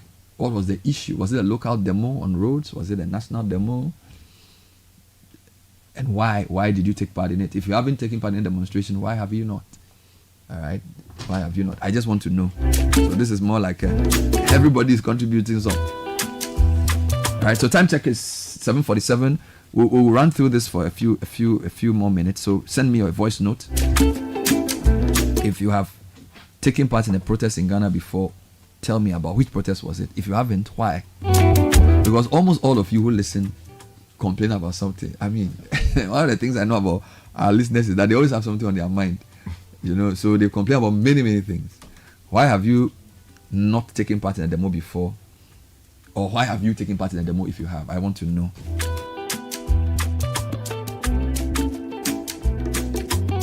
But let me get some more context on the Kenya issue before we do the deeper discussion. So Godfred Akotobafo is my colleague. Lived and worked in Kenya for a while, and he's roaming all over the world. I don't even know whether he's in Ghana. I don't even know where he is. Godfred, thanks for joining us. Always a pleasure, Bernard. Good To hear you. Yes. Can you explain to us what's happening in Kenya? Well, in simple terms, the citizens of the country are not very happy with their living conditions. I think that if we discussed the Kenyan election in 2022 and the campaign that was run by William Ruto, who had been vice president to then President Uhuru Kenyatta, he ran what we call the Hustler campaign, which basically was a campaign that ran on the theme of being a man of the people. He ran under the ambit of reducing the cost of living, making life more affordable, opening up the economy. And he had said that although things were difficult during Uhuru Kenyatta's time, he would improve living conditions of most Kenyans within a year. Now, of course, he had been linked with the government, then he distanced himself from some of the things. And truth be told, Kenya found itself in a significant economic hole, similar to what Ghana is, owes a lot of money because he borrowed heavily to invest in significant infrastructure investments that have not paid off till date. So William Ruto takes over, comes into power, and the reality dawns on him that, well, the country is broke and he needs to actually pay up. And one of the ways to pay up is taxation. And so this bill was proposed way back in 2023. And if you would recall, then Raila Odinga called for protest then. This it was called the 7 Days of Rage at the time, to protest against the high living conditions and some of these proposals. Quite a few people were shot during that protest, and then things died down. But since the 18th of June, things have picked up again, because it became imminent that the finance bill was going to be passed. And in fact, it was passed on Tuesday. But the initial protest led to some aspects of the bill, for instance, being changed. So it dealt with things like taxes on basic items. So they were going to tax bread, for instance, a 16% sales tax on bread, 25% duty on cooking oil. They were then also planning to increase taxes on financial transactions, as well as a new annual tax on vehicle ownership, which amounted to 2.5% of the value of the vehicle. Then there was also the eco levy, but those ones were removed after the initial protest. But certain aspects were kept on the bill, in the bill that was passed on Tuesday. For instance, they kept the part that taxes specialized hospitals. That is for the construction of specialized hospitals. When you import those things, there's a tax on it. Kenyans are saying is going to increase the prices of just general health care, and then just general taxation as well on imports. So that is what broke the camel's back and has led to this, if you are looking for a build-up. Now, in terms of how organic this is, I think if you know the history of protests in Kenya, it's mostly been political-led. It's either the Luos leading it or it's the Kikuyus leading it, based on which part of the political divide you belong to. Now, this has been different. This has been largely organic, built online. If you followed the trajectory of this, like I said, from around the 18th, activists went online, used all kinds of tools to engage the general public. Education went on in different languages on what the finance bill was and what it meant for regular Kenyans. They sought funding from people, they crowdfunded. So very, very organic, and underscored quite a shift from the ethnic-based mobilization that we are used to when it comes to Kenyan protests. So this has been pretty different to observe, and you would have realized that in the intensity of the protests we've seen and how widespread they are, because generally, like we discussed, you mentioned, for instance, Eldoret, where an MP from the Tongaran district, for instance, I don't know where they caught him for in his house, or so his constituents beat him up properly for voting yes. And they basically made a video of it and said, why did you not come and discuss with us before voting yes? So if you have a protest that spreads across over 30 counties out of the 40-something counties that exist, it tells you that this goes beyond just the politics. So it's actually 35 out of the 47 counties had demonstrations yesterday. My question is, could the point about this not being driven by ethnicity also be because Ruto is possibly the first non-Kikuyu, non-Luo president, if I'm right? Because usually the two main groups are the Kikuyus and the Luos, and he is a Rift Valley person. So he's basically like in no man's land in a way. So it's the two main ethnic blocks are not necessarily with him. I don't know whether that counts for anything. Number two, the role of young people, because it's been described as a Gen Z protest by even the nation and Kenyan media. So this is not even a Western. Kenyan media are described as the Gen Z protest. Can you just put a bit of meat on that? The fact that the young people of that generation are so angry over a tax law. Well, it's not just about the tax law. It's just that the young people of Kenya, if you've lived in Kenya before, they've always been politically mature in terms of what is happening in their country, and significant conversations are had. Most often than not, though, those conversations were left online. But like I've been saying, the frustration has been building because people are unable to save anymore. People are seeing the opportunities reduced. And if you've lived in Nairobi before, it's not a very expensive place to live in. You can live quite well. Food is not expensive. But suddenly people are unable to buy basic things like bread. If you lived in Nairobi, ugali is a staple. That is corn. That suddenly people are unable to afford corn flour. People are unable to pay school fees. It's you would realize in your build up to this, you said there was a protest on Sika Road. Now, if you know Sika Road is an 8-lane highway, right? And it's the main highway that links Nairobi to the industrial district. I lived in Thika Road for 2 years, to the industrial market. It is not a very wealthy place. It's where you find most of the people who work in the informal sector, and they would move from there to work in Nairobi and then go back. So you would realize that there was a significant migration from Sika. Now, that goes beyond the ethnic boundaries, because these are people who just basically cannot eke out a living anymore. Most of these people are hand to mouth. These are not people who work in the public sector. These are not people who work in large corporations. No, these are people basically who are hawkers. These are people who work as laborers in factories in that part of town. And to have that kind of migration from Sika Road towards Nairobi should tell you exactly the kind of protest and just how widespread it is. Now, in terms of the lack of political, the lack of ethnic support in this one, it's a pretty unique description you've given. But in my opinion, I think that even if it had been a Luo or a Kikuyu in charge, this protest will still have happened because of the significant difficulties that Kenyans find themselves in. The past 2 years have been really, really tough economically for Kenyans. And some of the taxes also based on the promises that were made by William Ruto and his inability to see through those promises, of course, based on political reality. Debt is debt. You have to pay up. But then you told people, I will find ways to make your lives easier. Has not gone down well with both sides. And both sides have realized that, look, this is something we need to deal with. So I think, in my estimation, if it had been a Luo or a Kikuyu in charge, we would still have seen this being significantly widespread, because there was nothing that was going to be able to be done about the debt that was looming. All right. Money needed to be raised one way or the other. So it's purely economic. But last point, Ruto appears, I mean, again, we see some of his videos when he came in the first few months. His rhetoric was really nice, right? He was talking about Africa, we should think for ourselves.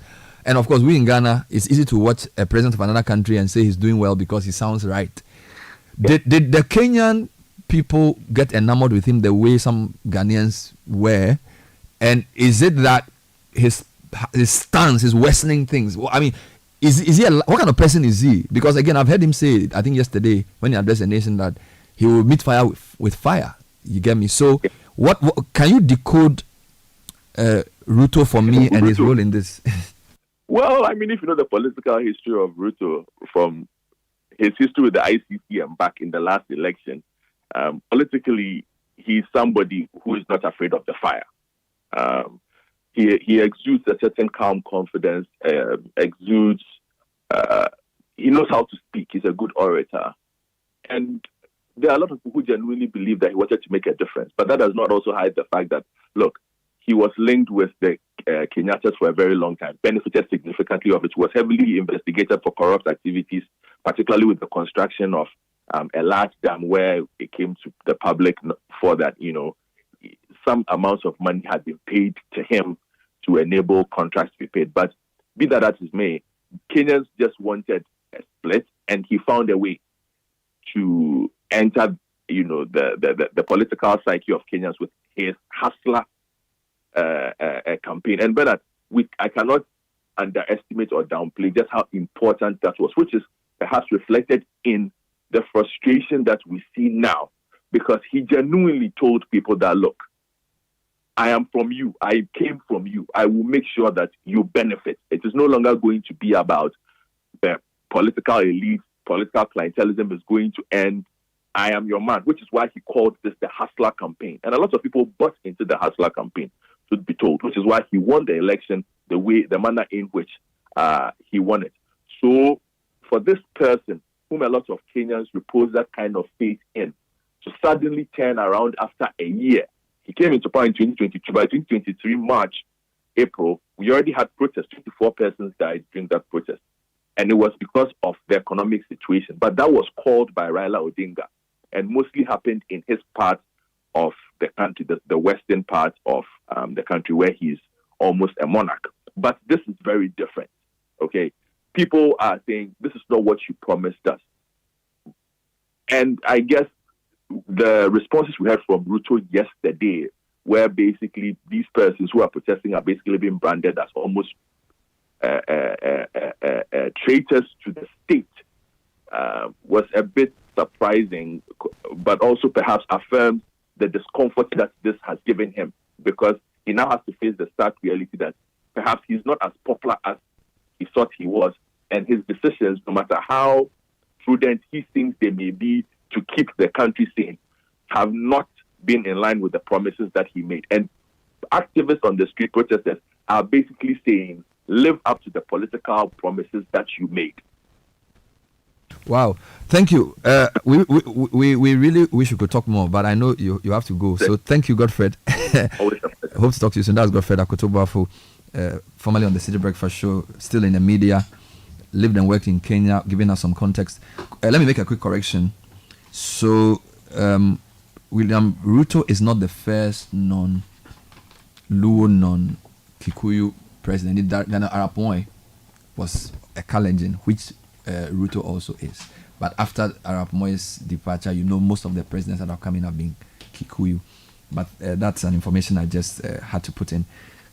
So again, the point is 35 out of 47 counties, and all the major counties are protesting. Because a lot of us may not even know Kenya, there's no point mentioning the name, but the list is there. One of the very key flash placards you will see, "Stop arrogance, listen to Kenyans," and they use the Kenyan national colors. Stop arrogance, listen to Kenyans. So Godfred's point around people feeling betrayed, very important indeed. But the question for the day is still on. Have you taken part in a protest before? If you did, which one was it? If you haven't, why haven't you ever? And this is local, national, district, whatever kind of protest, right? Have you taken part in any kind of protest before? If yes, what was the issue? If no, why not? Let me bring you tech and social media trends this morning, brought to you by Telecel. Now you have everything you want and need: quick and reliable communication, stress-free money transactions via Telecel Cash, transforming your big business ideas into success stories with Telecel Business. Connect with Telecel and enjoy a world of endless possibilities, because with Telecel, there's no limit to connections. Telecel, connecting energies. And FBN Bank is now First Bank Ghana. That's right, we are now First Bank Ghana. Stay tuned in and discover the new and exciting ways we're putting you first. First Bank Ghana is part of the First Bank Group. That's 130 years strong. First Bank Ghana, you first. All right, so Obodai, Nathan, Kwao, tell us what's trending. Well, let's get into the trends. I think it's fair that we start with Kenya. So Kenya is in the trends, and it also goes with the hashtag Reject Finance Bill 2024. Really is at the heart of the protest in Kenya. Now, in line with that, since people are talking about protests in Kenya and everything, hashtag Occupy Jolobi House has come back into the trends. People are relating the two experiences. I'm sure we'll talk more about that on the show. And other things that are trending, the name Calligraph Jones is trending. Calligraph Jones is a Kenyan rapper, and he, Sarkodie Ladipo, and a few others were on the Hennessy Cypher. And it came out, I think it was released yesterday or early today. And people are talking about Calligraph Jones and his verse. And I need to add that Calligraph Jones himself was part of the protest. He was seen on the streets of Kenya protesting with the people there. To some sporting trends, Kobe Menu is trending. Yesterday he played for England, and people are asking themselves, or asking Gareth Southgate, so why isn't this guy starting the games? England drew goalless, but it'd be like Gareth Southgate, he comes. Anyway, so drop Trent still, they don't play nothing. And then I think it was Kyle Walker who talked about how improved England became allegedly against Slovenia. When they had Kobe playing master game. Kobe he always plays. So people are talking about Kobe Menu and all of that. Also, Inu Safuseni trending. The story that emerged of some politicians allegedly owning property in Dubai and all of that. To some tech news very quickly. 2 tips. Now, for those who are using their iPhones and they've done the latest updates, and you notice that your battery is draining quicker than usual, it could be that there are 2 things that are happening, or 2 things you must do to back the trend. 1, remove widgets from your iPhone lock screen. The experts say that if you do so, you could save some battery power, and turn off the haptic feedback or haptic keyboard feeder. Some people love to hear the noise from the keyboard and all of those things.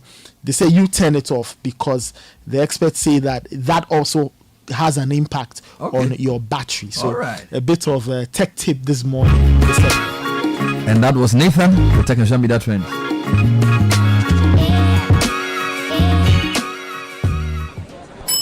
Going up? Yes. After you. No, you first. No, please. I insist. You first. I wouldn't dare, my friend. You first. Beauty before brains, my friend. You first. The honor would be mine. You first. Oh, my word. And I hear they were there the whole day. Our employees take our You First philosophy to a whole new level. Get used to a bank that believes in putting you first. FBN Bank is now First Bank Ghana. First Bank Ghana. You first. Auntie T, abeg, fix me gobetete Ghana. No garri, no oil, no plantain, just beans then eggs. Hey, brah, that be dangerous combination, no. Problem no day. I fit handle am. For Telecel, we the Bob say everybody gets what they like. That be why Made For Me bundles day. Based on your usage, you fit get your own data and call packages. Fala! Made For Me bundles like the way you the want them. That *530#, then buy Made For Me bundles today. Telecel, connecting energies. Join the conversation on the Citi Breakfast Show on Facebook at facebook.com/Citi97.3, Twitter at twitter.com/Citi973, and Instagram at instagram.com/Citi973 with the hashtag CitiCBS. Say donut, donut, donut, donut.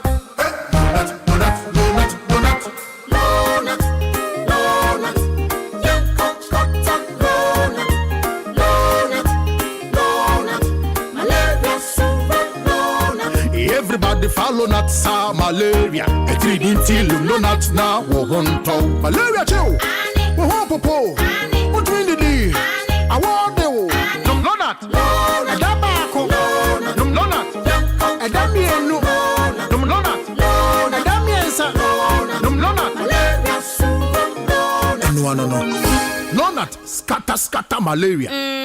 Lonat, it is scatter malaria. A quality product from Blaze GVS Pharma. Yenshishemu who se malaria wa umojam ansana wanum Lonat. Na nam yensearch na malaria no daso wa ko hu dokota. This advert is FDA approved. This is the story of Kofi Ba from Takwa. His story has just begun, but it has a world of opportunity ahead of it. His first day at school, his last day in SHS, going to the university, getting into the fast food business, expanding into the delivery business, and everything to look forward to. And just like Kofi Ba's story, Absa Bank believes there's something special about your story. And we invite you to write it with us. Your story matters. Absa. Channel 1 TV is live on DSTV, GoTV, and HD+. On DSTV, find us on Channel 363. On GoTV, we're on Channel 117. And on HD+, get us on Channel 108. On a digital TV, run a new search. But take note that without an antenna, you cannot access Channel 1 TV. Channel 1 TV can be accessed on any free-to-air digital box, like the DSTV and HD+ boxes. Channel 1 TV, telling your story, empowering change. At 97.3 Citi FM and Channel 1 TV, we mean business.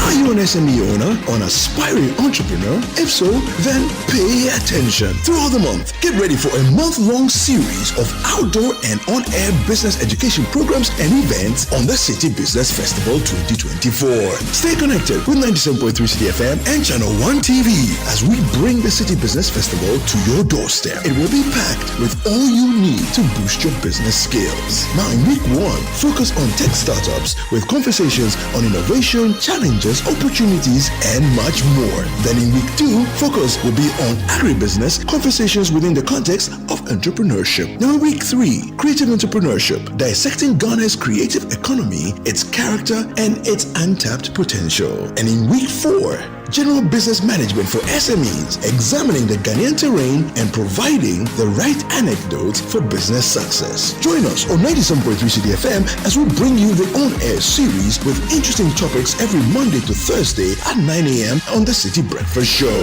Catch our insightful Citi Business Festival roundtables on Channel 1 TV with experienced thought leaders every Tuesday from 11 a.m. to 12:30 p.m. And don't miss the Citi Business Festival Forum on tech, agribusiness, and creative entrepreneurship. Stay tuned and let's talk about everything business on the Citi Business Festival happening this June only on 97.3 Citi FM and Channel 1 TV. For more information on the Citi Business Festival, call 0205-973-973. The Citi Business Festival 2024 is powered by 97.3 Citi FM and Channel 1 TV in partnership with Absa Bank and is sponsored by MTN Business, Gersal, AMG Fertilizers, Insano Limited, and Agri Impact Limited.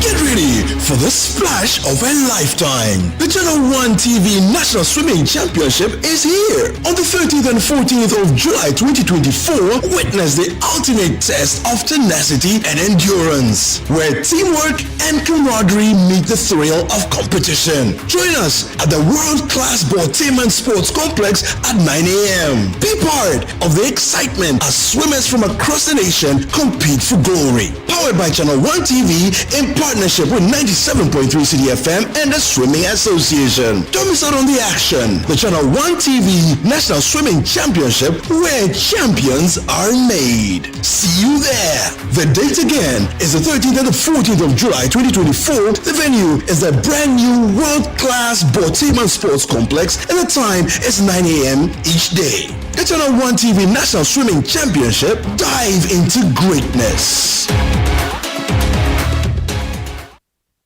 This is the Citi Breakfast Show, the city's biggest conversation. The Citi Breakfast Show. Rise above the noise.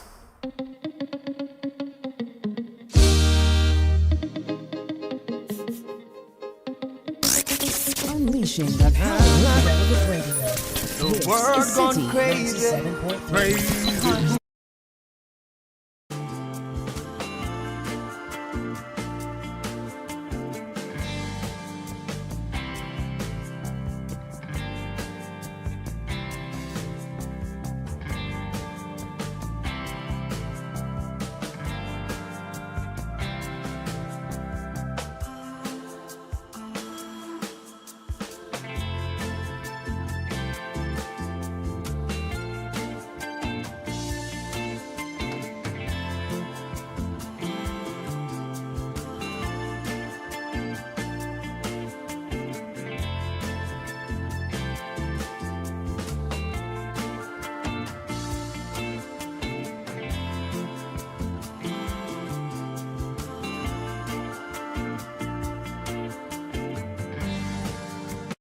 Culture, demonstration, cost of living, all of that coming up on the show. But join Global Wings Travel and Tour this September for a journey of a lifetime. I should take you on a whirlwind tour of Malaysia and Singapore's most breathtaking attractions from September 9 to 18 this year. We're talking Kuala Lumpur, Petronas Twin Towers, the Genting Highland Skyway Cable Ride. Singapore has an unforgettable experience at Sentosa Island, a full city tour. Great stuff happening. Call 055-3688-398 or 0550-188-181. Or go to Global Wings Travel online, pack your bags, let's get flying to the east. And if you're looking for advanced medical treatment abroad, Nexus Global Services lead you to about 100 top hospitals and doctors in Turkey to experience high quality care at unbeatable prices. Our services will make your journey smooth and your wallet happy with budget friendly options, whether it's kidney transplant, knee replacement, obesity surgery, cancer treatment, or other medical concerns. Go to nexusgsl.com or visit us at Crisport Hospital in Domi Parakou for more information. You can also call 053-9659-5 259. That's 053 9659 259 to begin your healing journey with Nexus. Gambling with the future. Now, brushing your teeth every morning and night with Pepsodent Cavity Fighter gives your teeth the protection they need, leaving you with 10 times stronger teeth. Pepsodent Cavity Fighter is fortified with profluoride and microcalcium ingredients, sealing tiny and invisible holes in your teeth. Pepsodent is recommended by the Ghana Dental Association and can get Pepsodent at any shop near you. Pepsodent, every smile matters. Now, the goat of all buffets returns with a hat trick. Chicken Grill is bringing you 3 days of all you can eat customized buffet for only 100 cedis each and every day. Call 0533615069 to enjoy 3 days of great food from the 29th of June to the 1st of July. Call Chicken Grill now on 0533615069 and let them cook. Now, our bodies need water to function well. It will quench your thirst and regulate some of the very important bodily processes. If you want standard water, which is the water I recommend to you, call 0202055703 or 0547334385. Standard water, Mifileo. Now, embrace a world of awesome moments with the Galaxy A05. Immerse yourself in crystal clear visuals with an awesome screen and vibrant display. The Samsung A05 is here to stay. Get yours today and experience the future in your hands. Guns blazing.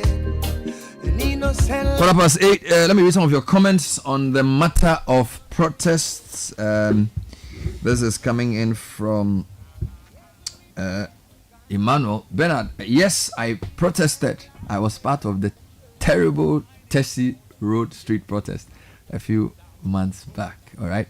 Kujo says, I participated in the Nooks SRC demonstration against the introduction of the academic user facility AFUF in 1998, led by Honorable Haruna Idrisu. We marched from the Gong campus to Parliament House.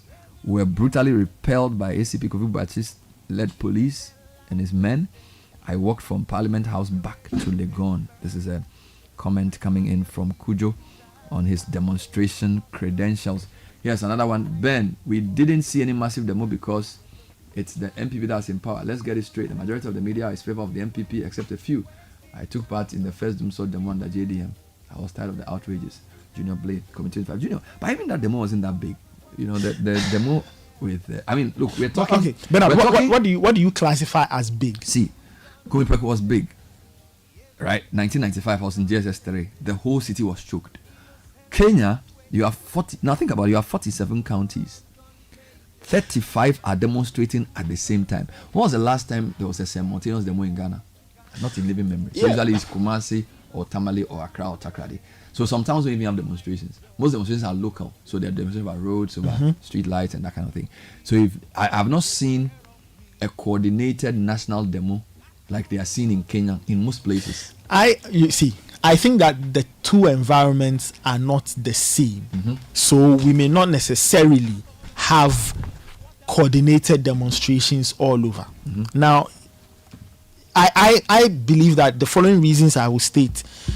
A lot of people say, oh, blah, blah. Look, I think that in our own way, demonstrations have helped.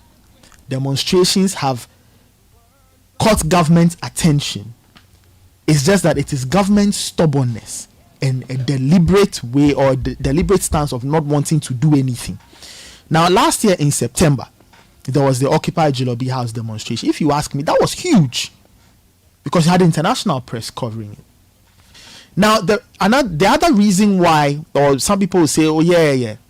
But the other reason why sometimes the demonstrations may not, to some people, they may not strike a chord is for a number of reasons. One, sometimes demonstrations don't even get the needed support they need to get.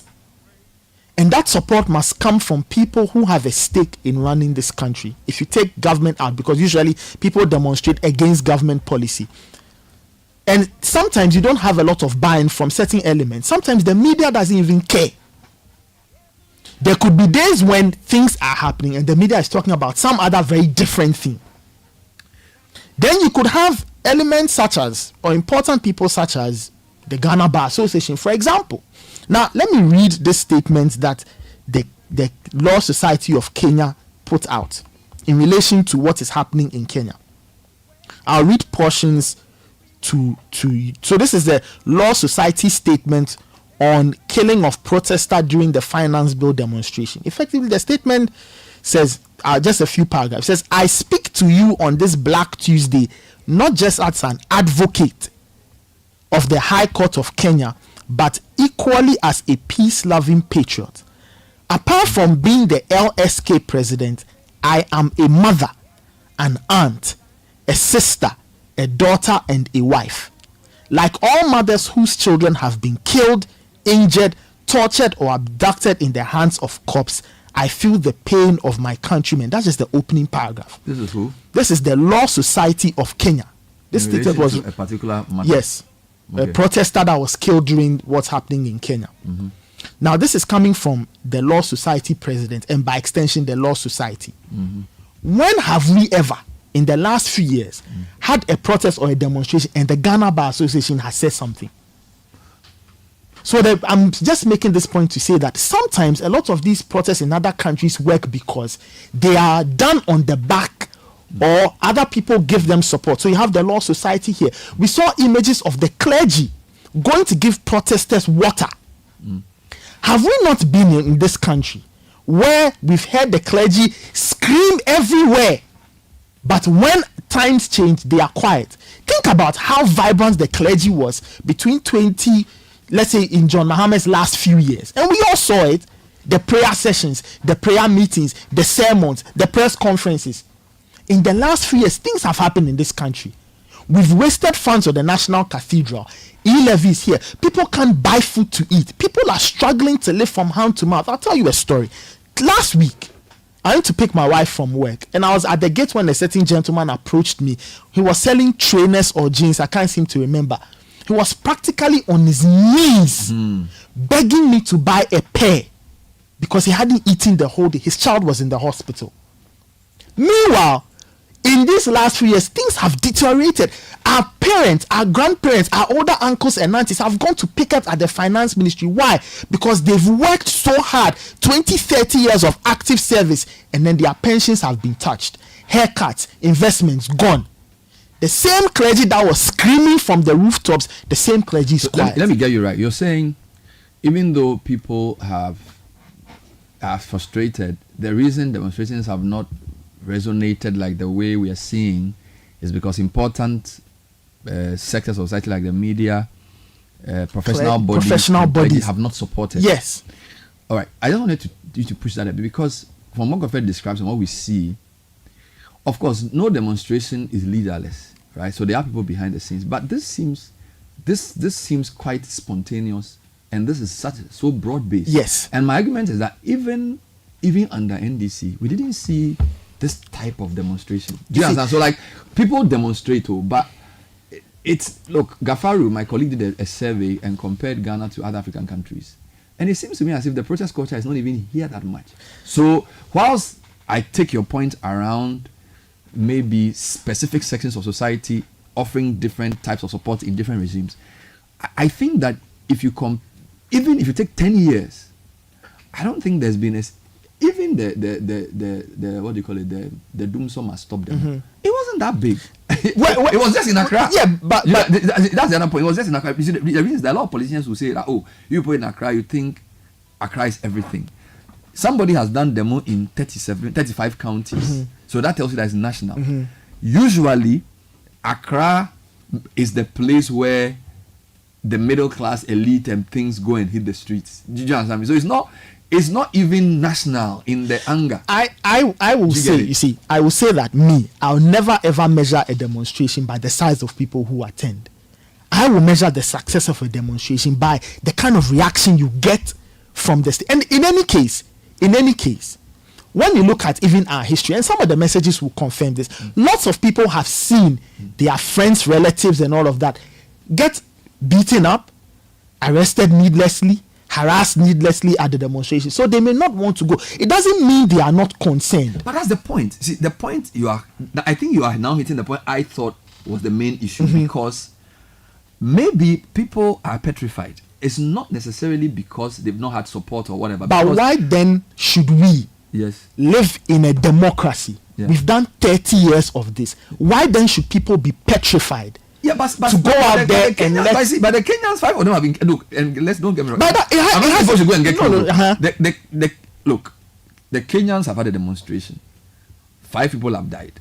Okay, and this is a nationwide demonstration. Kenya is a much larger country population-wise than Ghana, but this is a more broad-based demonstration. I'm saying that apart from Kumipreku 1995, we have not seen any, let me use the word, serious demonstration. So, and I'm coming. The word serious is in a sense of national, spontaneous, broad-based. Okay, now it will be useful to also look at the psyche of the Ghanaian, the role of the middle class, and other issues in addition to because you're almost saying like so many people want to protest, but they are not getting support. That's why they're not protesting. Maybe they actually don't want to. Maybe they don't want to. You see, again, I'm saying more people will be emboldened if they know, right, that very important groups, body sectors of this society are with them. I read portions of a state. Protest is the culture. If you don't have a protest culture, I think the culture of Ghanaians is calling into radio stations and talking and more. You see, you can say so because at the end of the day, the outlet we may have is the ballot. Yes. That's why I said some of these things could be cultural. You mentioned the culture, which is true. Maybe it is not part of, but I feel that it is something that more people are open to doing now than say 20 years ago. The young people of this age are not too afraid of stepping. Like I'm saying, Occupy Jolobi has an example. We saw people do Doomsaw demo. They've done that. People have done localized demonstrations. The point I'm making is that a lot of the success that we are seeing, for example, in Kenya, is because certain pillars in society are not afraid to back these people and say, we are with you. We may not be. Even the lawyers went, you've watched the videos, the lawyers were out in the streets of Nairobi and wherever. But things... I feel that point, and I'm arguing with you here. I feel that point unnecessarily takes the onus away from the ordinary citizen generally. But who is the ordinary citizen? The people you saw on the Kenyan streets. The people you saw on the Kenyan streets were not there under any banner. Right? They organized on social media and then they went out to protest. Again, I'm saying that the success of a demonstration, I don't think you can quantify it with numbers. Occupy Jolobi House was galvanized on social. You see, let's qualify. There are many ways you can look at a demo. Fine, you can say a demonstration is successful because it achieved its aim.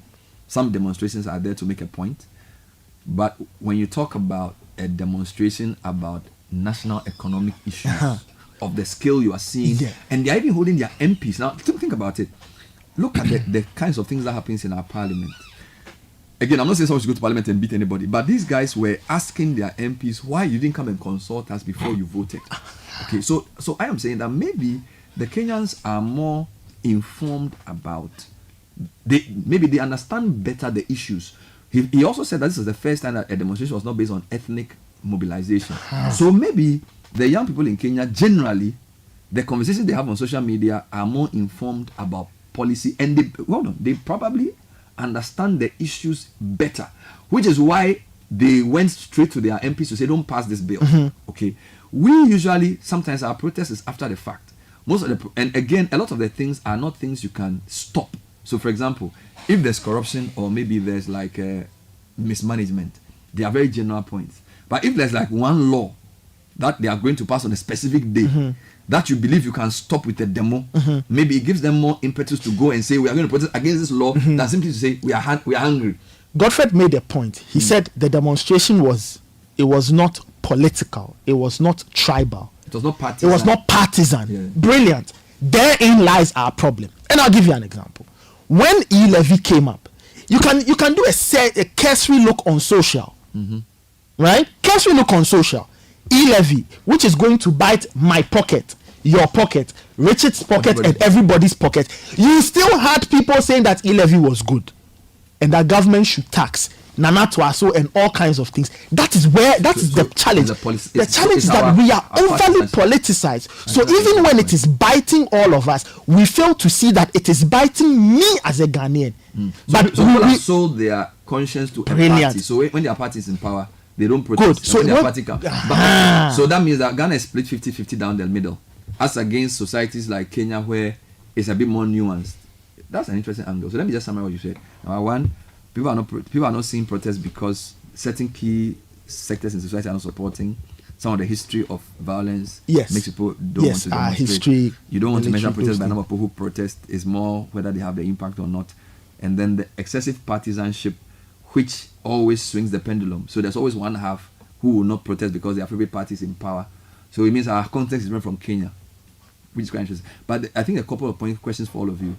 Our young people, are they as NPP, NDC as the older people? So people who are Gen Z in Ghana, those who are maybe below 27 years old, are they also partisan like the way our parents, is it some? Listen, maybe let me think about an aspect of young people. When you follow social media, an aspect of young people. Are they?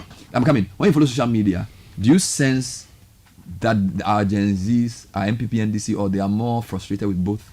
What do you sense? Okay, when I just look at things on social, there's a section. There are sections that are overly like. Among that age group. Yes, some by default, some because my dad supports it, so I go with it. Some do it because they feel okay, I align to this. Some people support probably because of a game. So generally, when they are discussing these things on social media, you are able to see. You can tell. You can tell the party. You can tell when people make points. You can tell where they belong. Even among the Gen Zs. Yes. But that's interesting. And I hear them say when they meet me that they are frustrated with the system, that our politics is not helping them. So is it for want of a third option that even though they complain like this, when they go on social media, they still? I believe this is what I think. Yeah. I believe that if a third force arose and that third force was strong enough to take down the established two, and that third force was strong enough to align its core beliefs and its plans with the aspirations of the average young Ghanaian, that third force could win. But I don't see that happening because a lot of young people are even very suspicious. They are so suspicious of politicians. Even when a third force emerges, they will look at that third force and ask themselves, where is he from? Where is he coming from? Are you independent of these two established forces? Ghanaian youth are also looking, because everybody who emerges will have to come from somewhere. You get it? So I'm pushing that this third force argument. Maybe some of them are thinking too much around. They want some untainted person. So even though they are frustrated with the establishment, they still don't want to follow a third force because he either came from NPP or NDC or whatever. Okay.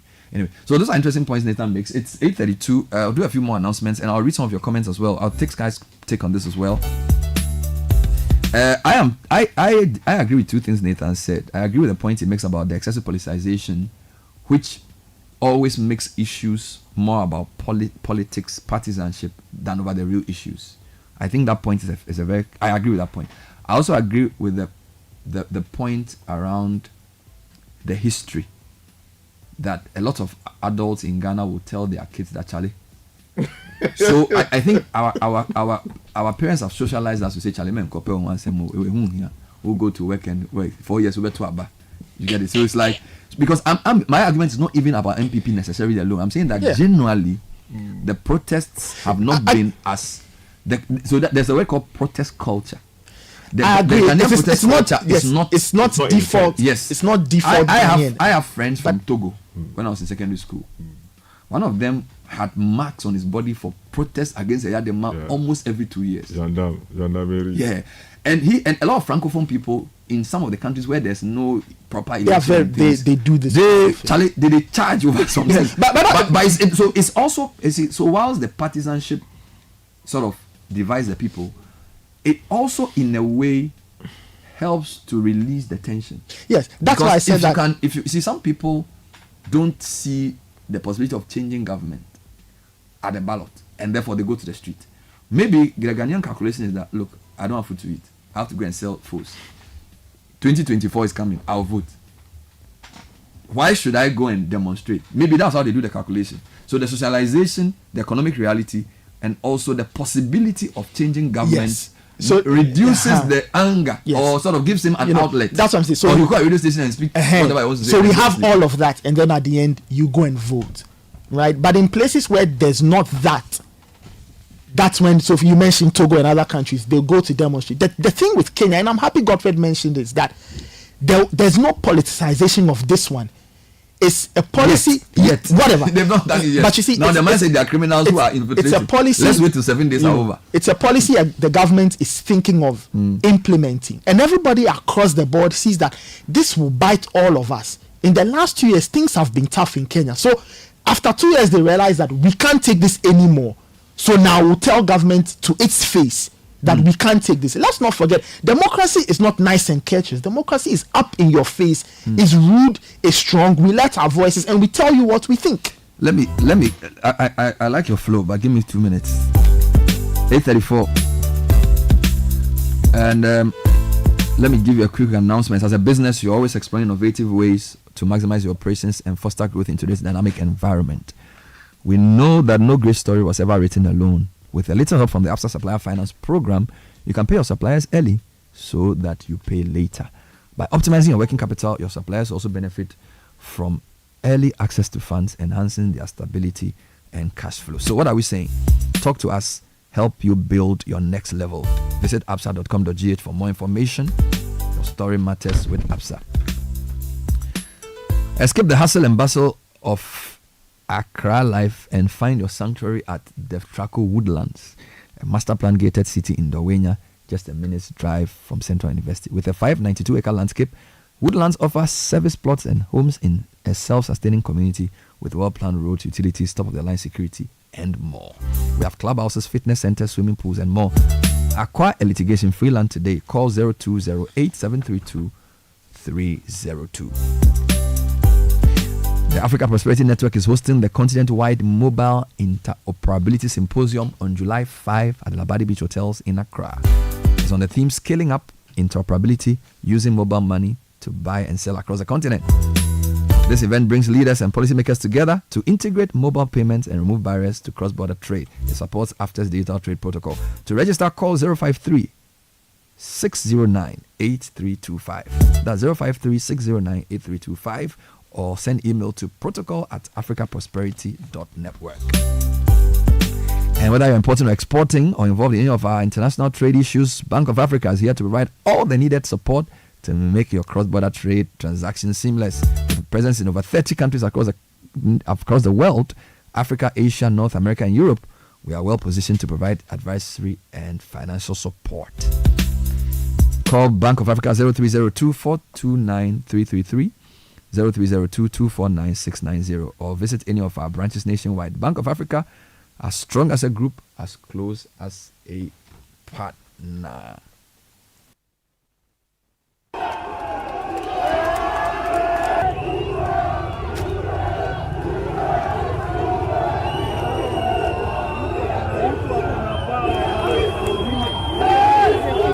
As Kenyan Parliament approved a contentious finance bill that pushes up taxes, police and protesters clashed in the streets of the capital Nairobi and other cities. At least 5 protesters have been killed and dozens have been wounded as police opened fire on demonstrators trying to storm Kenya's legislature.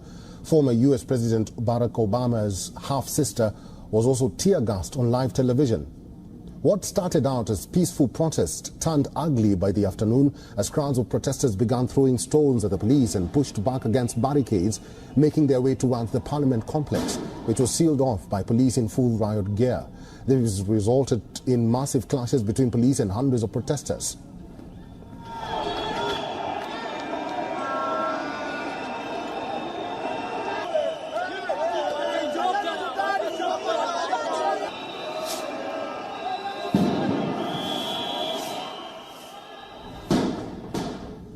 The Kenya Red Cross said that its vehicles had been attacked in anti-tax demonstrations. Several staff and volunteers were injured. Protesters also set sections of Kenya's parliament ablaze after the bill was passed.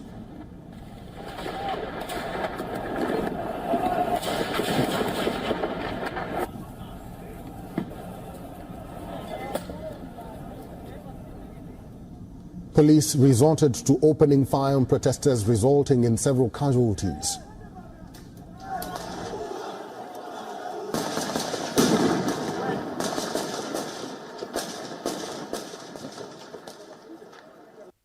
I don't want him as my president. I even regret why I voted him. Yes, he must go. This mini finance bill, we are not amending. We are rejecting. We withdraw everything. We withdraw it.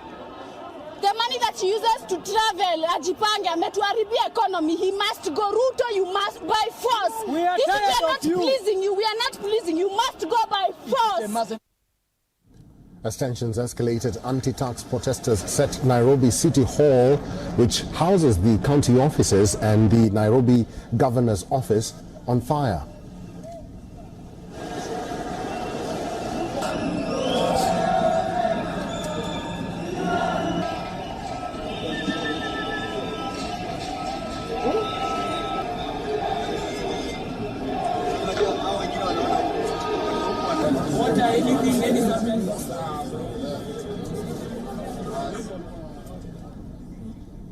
Even the half-sister of former United States President Barack Obama was not spared by the police crackdown in Nairobi. Auma Obama was tear-gassed by police during an interview with CNN Live on Air while protesting Kenya's controversial finance bill.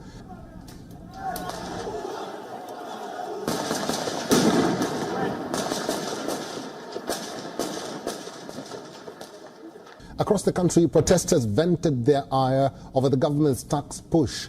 After Nairobi, protests spread to other cities like Mombasa, Kericho, Eldoret, Kisumu, just to name a few.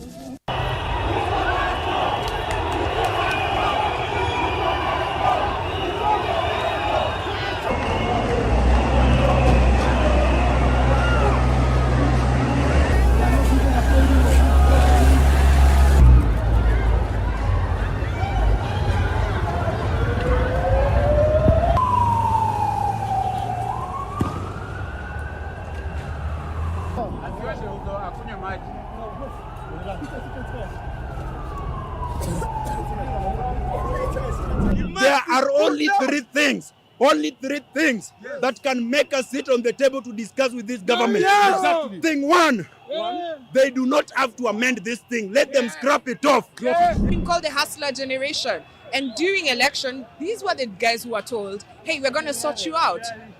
Now they're on the streets, they are active. And I love to see that they're active. I've never seen anything like this before. We can't do things haphazardly. The youth are woke.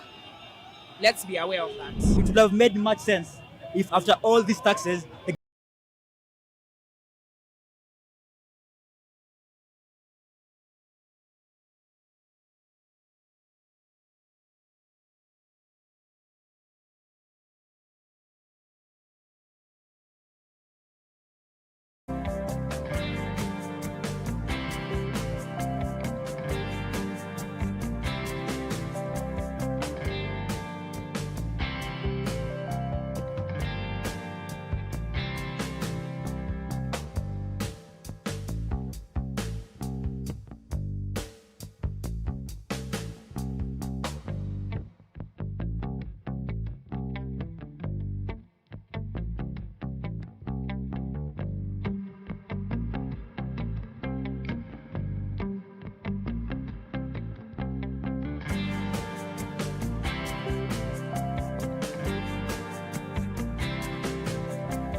and then they charge. Let's credit the World in One News for that report we aired. Okay. This is a report on the Kenyan protest. I want to read a few comments on, because I asked the question when people have protested before. A few people are responding. So Papa says, Bernard, I took part in the mob struggle, University of Ghana 1999, on Afuf and RFUF. Yes, I remember that demonstration. But the Ghanaian youth or average floating voter is very cynical and untrusting of politicians. And that may be because they haven't seen anything or anyone different. All politicians are painted with the same brush, liars out to benefit themselves. Until we choose to trust and see and hold them accountable, we'll keep voting the same way. Like we have to choose, like how we choose to support our football teams. This is from Bridget. Bernard, it's simple. Most demonstrations in Ghana are often influenced by party politics to favor a particular political group. However, I believe Kwame Preku was one apolitical demonstration. When a demonstration has underlying party politics and electoral victory motives, it tends to favor one side. This deters non-political individuals from participating, even though the issues affect all of them. More comments on this demonstration matter. Bernard, let me get this. There's one that came in that I thought would be useful for yes. Bernard, I've been to Kenya many times, and I can tell you the cost of living in Kenya is way better than Ghana, and even there they are protesting. The wind of change is blowing. It may hit Ghana soon. All right, that's from Edem. And then here's one that is quite interesting. Good morning, team. You ask what's wrong with Ghanaians and why they don't protest under any circumstance in stark contrast to other countries.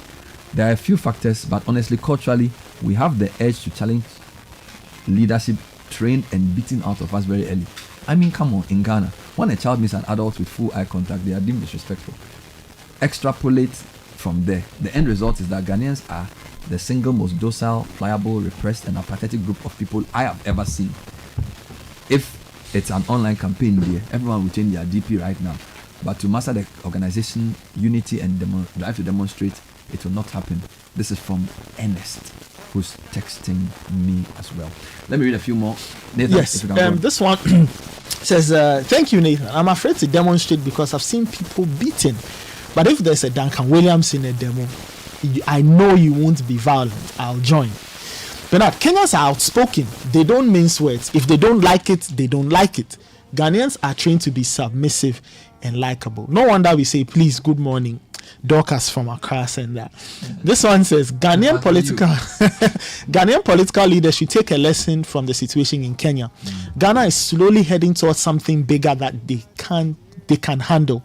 It started with some Ghanaians deciding not to vote because NDC and NPP are birds of a feather. Ghanaians will surely have enough one day, and that day is just around the corner. George from Airport City. This one says, you cannot discount the fact that the media and certain important organizations lean towards a particular party because of the atrocities they suffered under the other party. As Nathan said, if the youth do a massive demonstration tomorrow, the media and important organizations will not say anything about it. So what's the use? Kobe from Medina. This one says, I love how Nathan is flowing this morning. Two things I know that will not allow this kind of protest in Ghana: ethnicity and politics. The youth of this country always gravitate towards the party that sent them to the military, provides some 50 cedis to them when they make noise on social. The party that is acceptable to our ethnicity. So Ghanaian leaders will always take us for a ride. Daniel Ntema. The business scientist says most Ghanaians are indifferent when it comes to protest. The Mempeme mentality is the main cause of that indifference. This one says this can't happen in this country because our citizens are overly partisan. No matter what their party is doing, they will support it. Our youth are also easily swayed with peanuts from the politicians. We pretend to be religious, and that is killing us as a people. Samuel Azira from Yape said that. This one says, to know the political thinking of Gen Zs, look at campus politics. It's purely the two parties. These two parties have infiltrated all aspects of the nation. As for the politicization in Ghana, it's a way of life. I remember my aunt visited last year after I finished national service and I was home. She asked if I still had my voter's ID and asked me to be ready to vote the current regime out. She assured me that the other party would definitely create jobs, can in Santa Maria Senda. This one says, I personally will not join any demo aimed at any government because the leaders and organizers of these demos use them to launch their political campaigns, agenda, etc. They later become politicians and do worse than what they protested against. Remember Occupy Ghana, Kwame Preku, Domso, hotels, etc. Nana Ajay said that.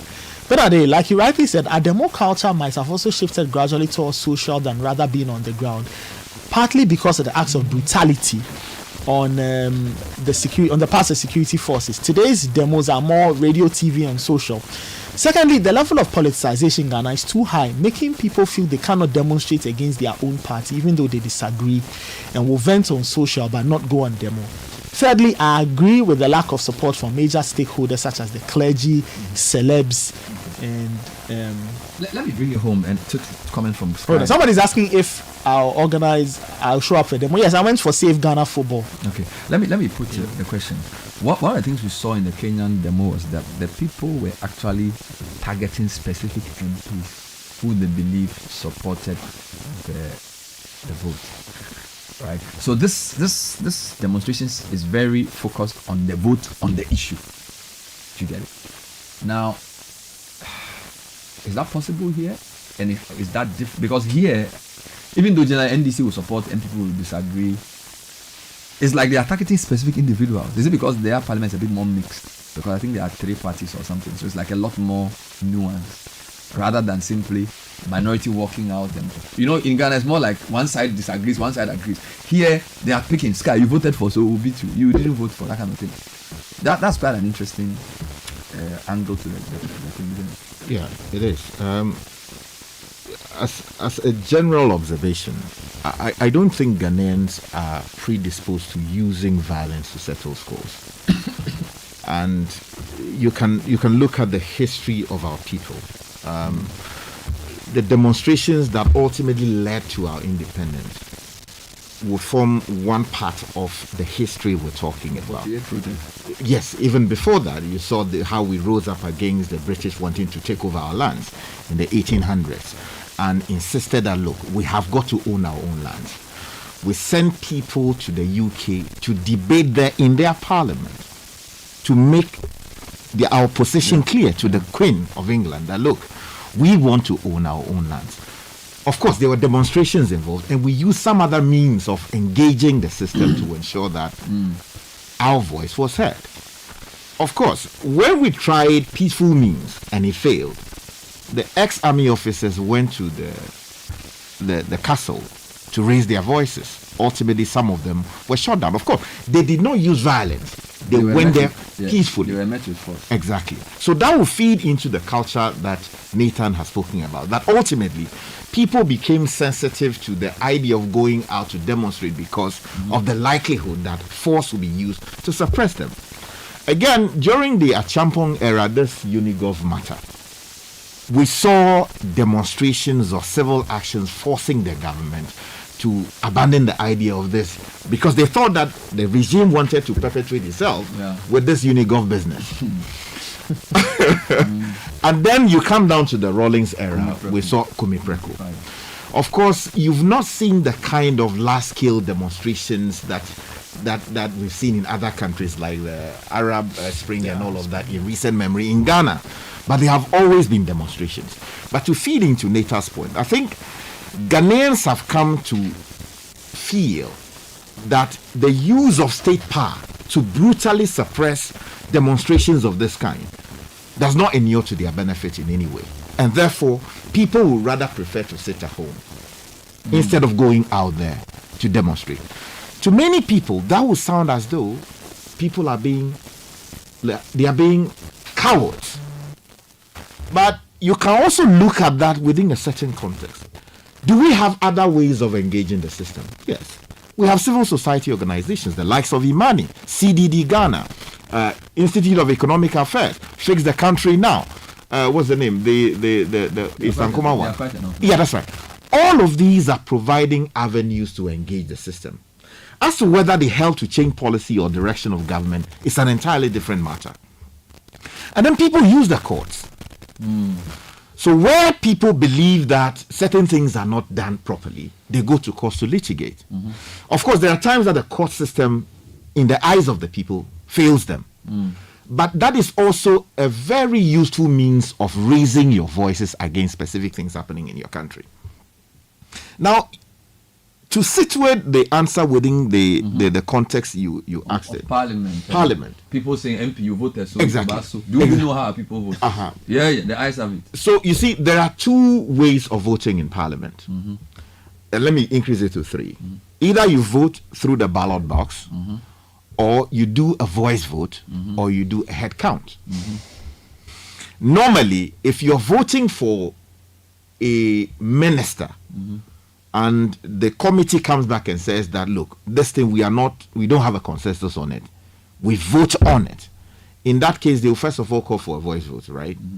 If there is a dispute as to whether the numbers that the speaker is talking about properly align, then they will say, okay, let's do a head count, or let's go straight to the ballot box, as the case may be. So it is often very difficult to tell whether Bernard Avle voted for this or that person when it is a secret ballot situation. But you can always hear from the discussions preceding the vote where they are likely to vote. So there's a difference there. It is unlike other jurisdictions like the US, where you clearly know that this person voted yes, this person voted no. So they document everybody's vote. Exactly. In our case, you can only make that extrapolation on the basis of conversations ahead of.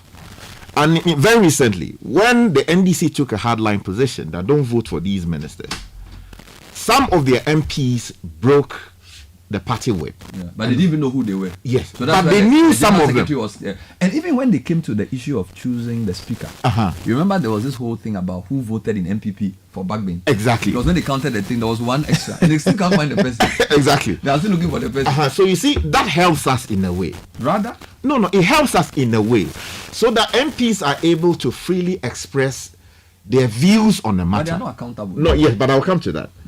The problem with that is that their decisions often are not informed by the input of citizens. Okay.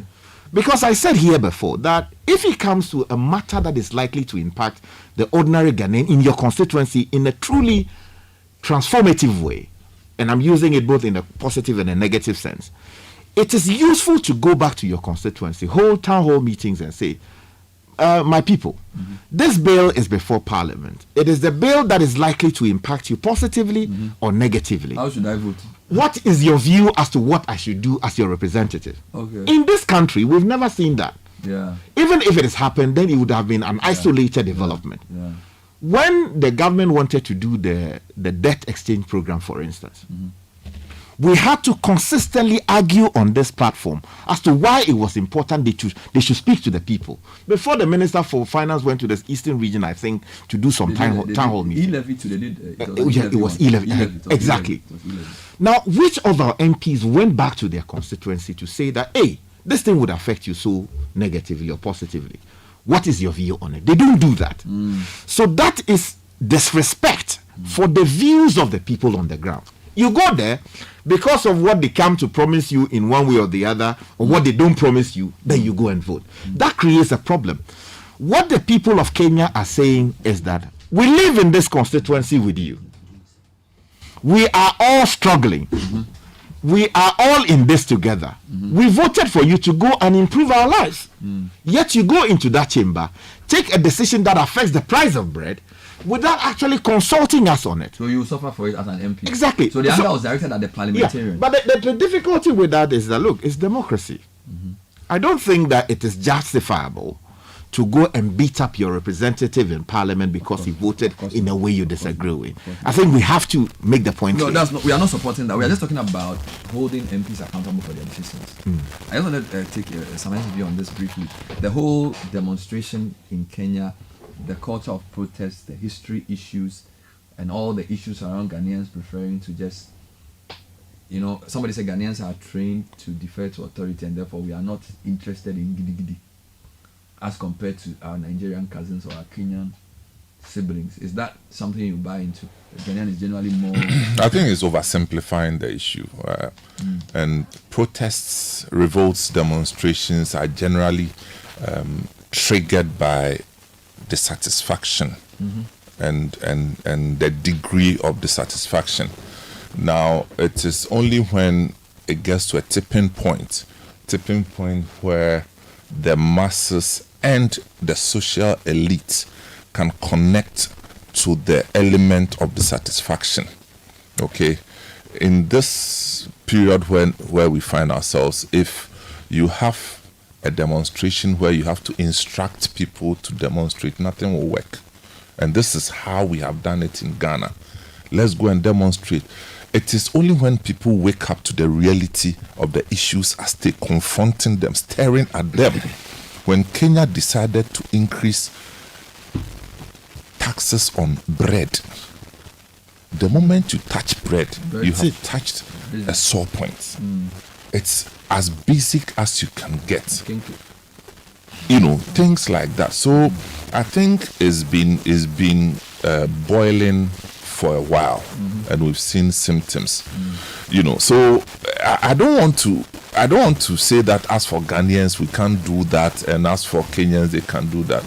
I'm sure a few years ago Kenyans also thought that they couldn't do that. And nobody should downplay. So people should say that Ghanaians by nature don't demonstrate. Nobody should say that. Ghanaians do. It is the degree of connectedness to the element of dissatisfaction that can bring this uprising. So the connection of the social elite, yes. And then also the trigger. Exactly. So if somebody can say something that will trigger it, somebody will do something. And with the Kenyan thing, it's not necessarily the what that they are protesting. The lower end of the spectrum is protesting about the what. The middle level is protesting about the how the guy is going about the thing. He's not listening. You understand? I have since yesterday been following K24, and you see that the middle class, all they say is to advise Ruto. Like the way he's going to. Like the way you are going is not the way. In fact, some of his friends have taken to the media, and some said, "Stop following the Ugandan president. Stop following the Ugandan president. You turn this country upside down." Yeah, you understand. And at times the posturing is like a kid. It's like, I'll do what I want to do. You can't do that.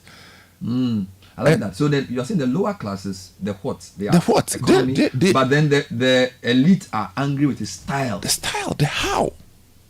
His rhetoric. Yes. You see, unfortunately for Kenya, they don't have the traditional authority structures like we do, where you have chiefs like we do. Who can advise you that? They have council of elders in their traditional authorities, but they don't have your kind of asante when you say, "Hey, everybody will run away."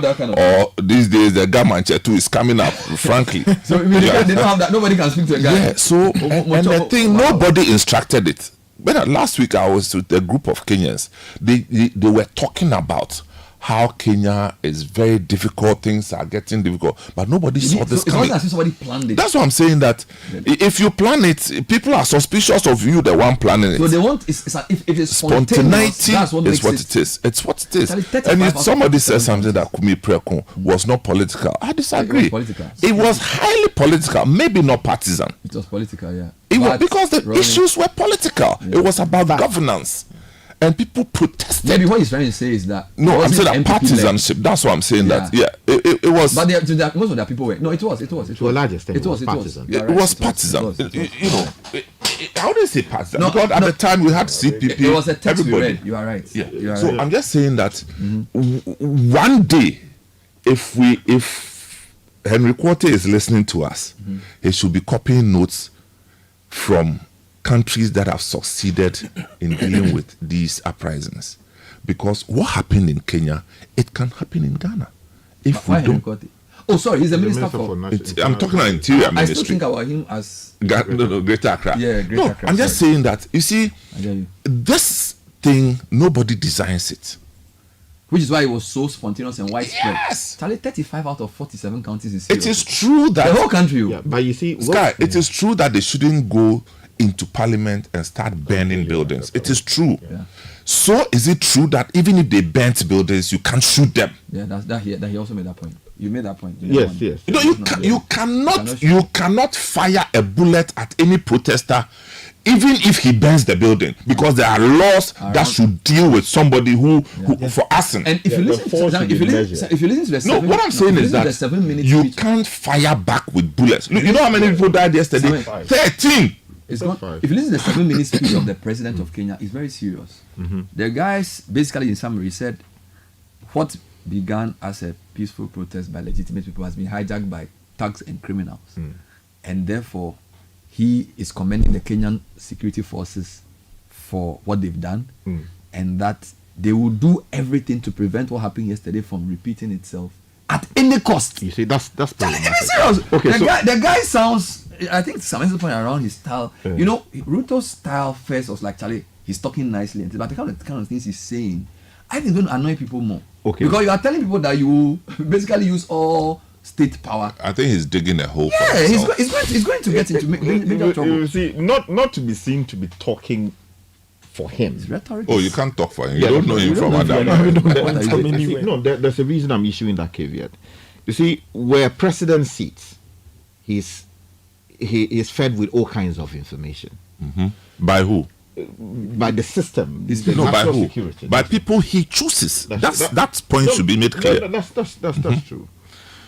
He is the head of security in that country.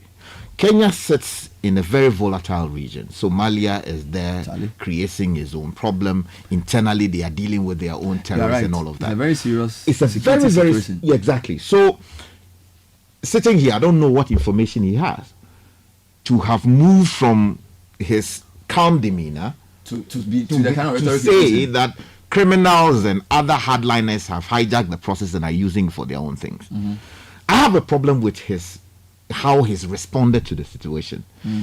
What appears to be excessive use of force. Under no circumstance must you use the kind of deadly force that was used. You have to be measured, even when they are burning down state property. Fire rounds that are not live in order to disable a person and to disengage what he was doing.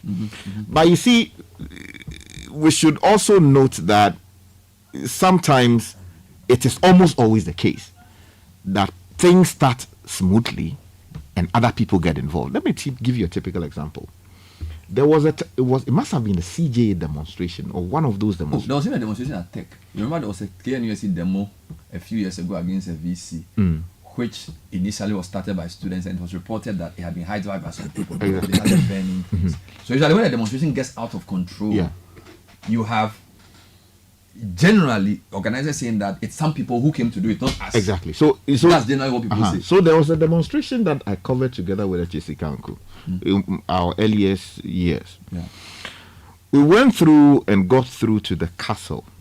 I mean, of course, you see people insulting the police, people pull down their pants, open their backside to the police, and do all kinds of very, very outlandish things. When we got to the castle, the intersection where the soldiers, our heroes, died, the guys were demanding that they wanted to go to the presidency to present their petition to the president.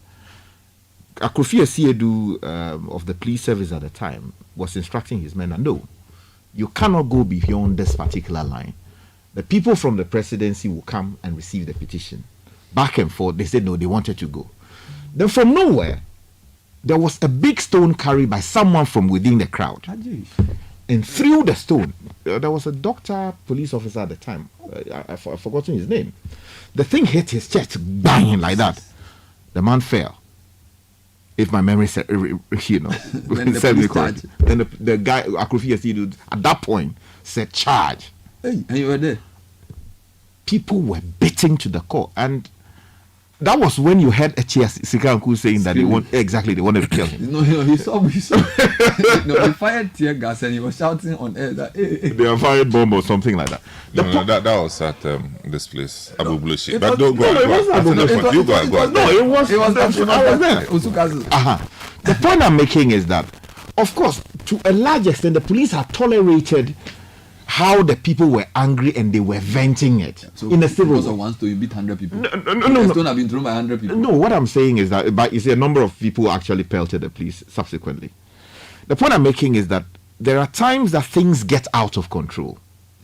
And if you don't have a properly trained set of people, security men, dealing with the situation, it degenerates. Fair enough. And that creates problems. So we need to understand that when you are sending officers to deal with situations like that, you need the most professional to be there. And then also leaders of demonstration need to also be aware of the reality of people who takes me back to the point problems. he's making. Because you see, if you listen to the president of Kenya, he seems to be taking a hardline stance, which is wrong. The point is, maybe the people who are informing him may not be giving the true picture of the level of anger in the country. You get it? Because he is saying that it was a peaceful demo that was hijacked. That could be true. But I listened to the report. You listen to the report of the lady talking. The lady was very angry. Now, does that lady sound like a criminal to you? No, you see. No, I'm making a point. I'm saying that sometimes the leaders choose and pick what they believe, and that can worsen the situation. Because if you look at the spontaneous outpour of anger in that country, a president can use conciliatory language to calm tensions and ask for negotiations. But if he goes the route of we will go at every cost to prevent what happens, it may then lead to the country burning down. So I'm just saying that the leader always sets the tone. All right, and we are all in Ghana talking, but we are all seeing what's happening in that country. I think that the rhetoric of Ruto may be his own undoing. Godfred also made that point, that he was very popular in his coming to power. And in less than a year and a half, you are seeing this level of demonstration against you, including in his hometown. Yeah, but you see, so we are just saying, look, Sky, we are not litigating this. He has, whatever happens, the leader has to decide how this thing ends. Yeah. Imagine if he said, okay, he's suspending the bill, and now he's calling for another meeting. You think the people will demonstrate tomorrow morning? You see, that is not the job of president. You understand? No, you see, in this, he's supposed to keep his country safe. In this so case, if his country is in this case, you need a responsible parliament. And see, if you have a pliant parliament that is almost always rubber stamping what the president brings or the executive brings, that's where you have problems like that. Because let me give you. I think you've actually defined it. You know, is the two levels of what we are seeing in Kenya. Original protest was against parliament. Yeah. They went out. That's why the first place they went to was parliament. Yeah. Don't pass it. Then they picked up the president's body language and his utterances. They take Adam and said, "Oh, really? You're also adding to it. You, in fact, you are the main cause of the thing. So now let's go after." Yesterday, some people went after his son's investment. Car. So here his major car, every talk of the town car. They went after him. Police had to intervene. I'm just saying that when it gets out of hand, it gets very difficult to manage. And the leadership must set the tone in making sure that they listen to the people and act accordingly. And Bernard, at this point, Ruto will be the loser.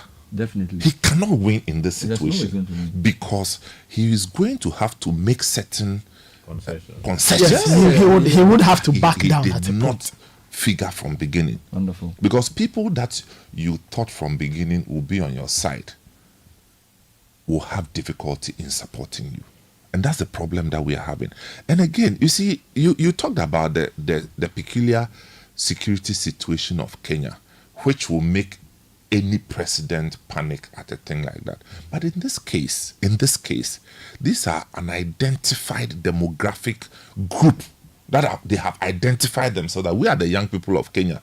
We don't care about the political struggles. We just want to live our lives. Yeah, but sometimes you can't separate an Al-Shabaab terrorist. No, they can take advantage. Yeah, that's exactly the point. Hang on. And then I'm saying that even if an Al-Shabaab terrorist finds themselves in this, go after the Al-Shabaab. Don't go and kill the innocent person. That's all we are saying.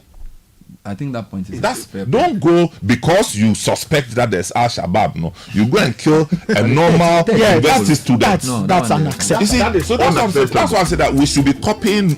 We should be picking lessons from this as a country. Sure. I mean, Kenya is burning. what do? We should fetch water by our beer.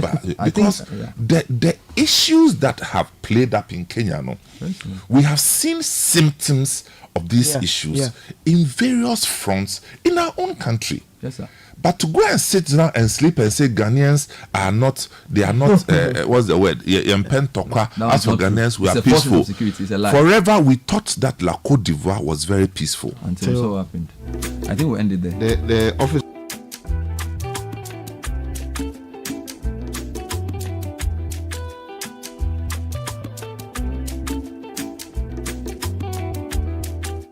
Lots of different comments coming in on this very interesting subject. Time check is 9:15. We are going to City Business Festival on a series shortly. We dey work every man from 2 by day. Wanna bills no they match, wanna pay Charlie. Me what you get $1 for your room, Charlie. Now see how many times, how many.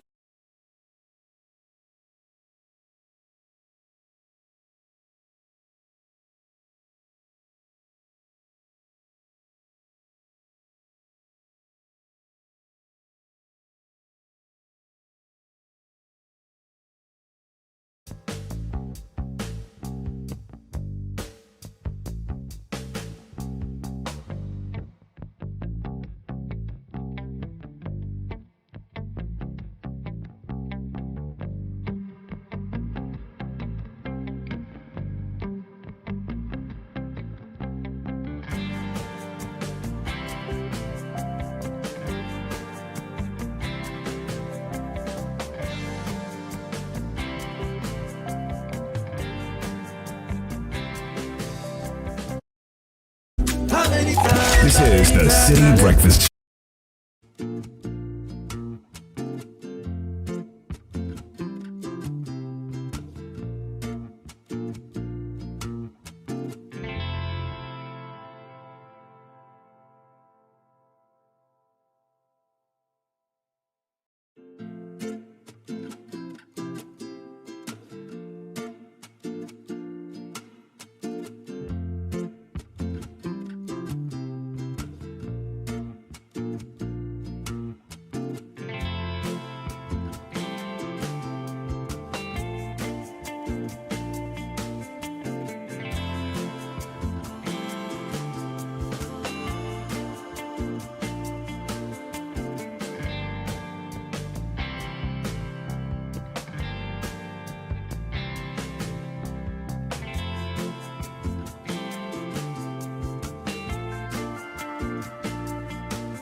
Kabaka Pyramid.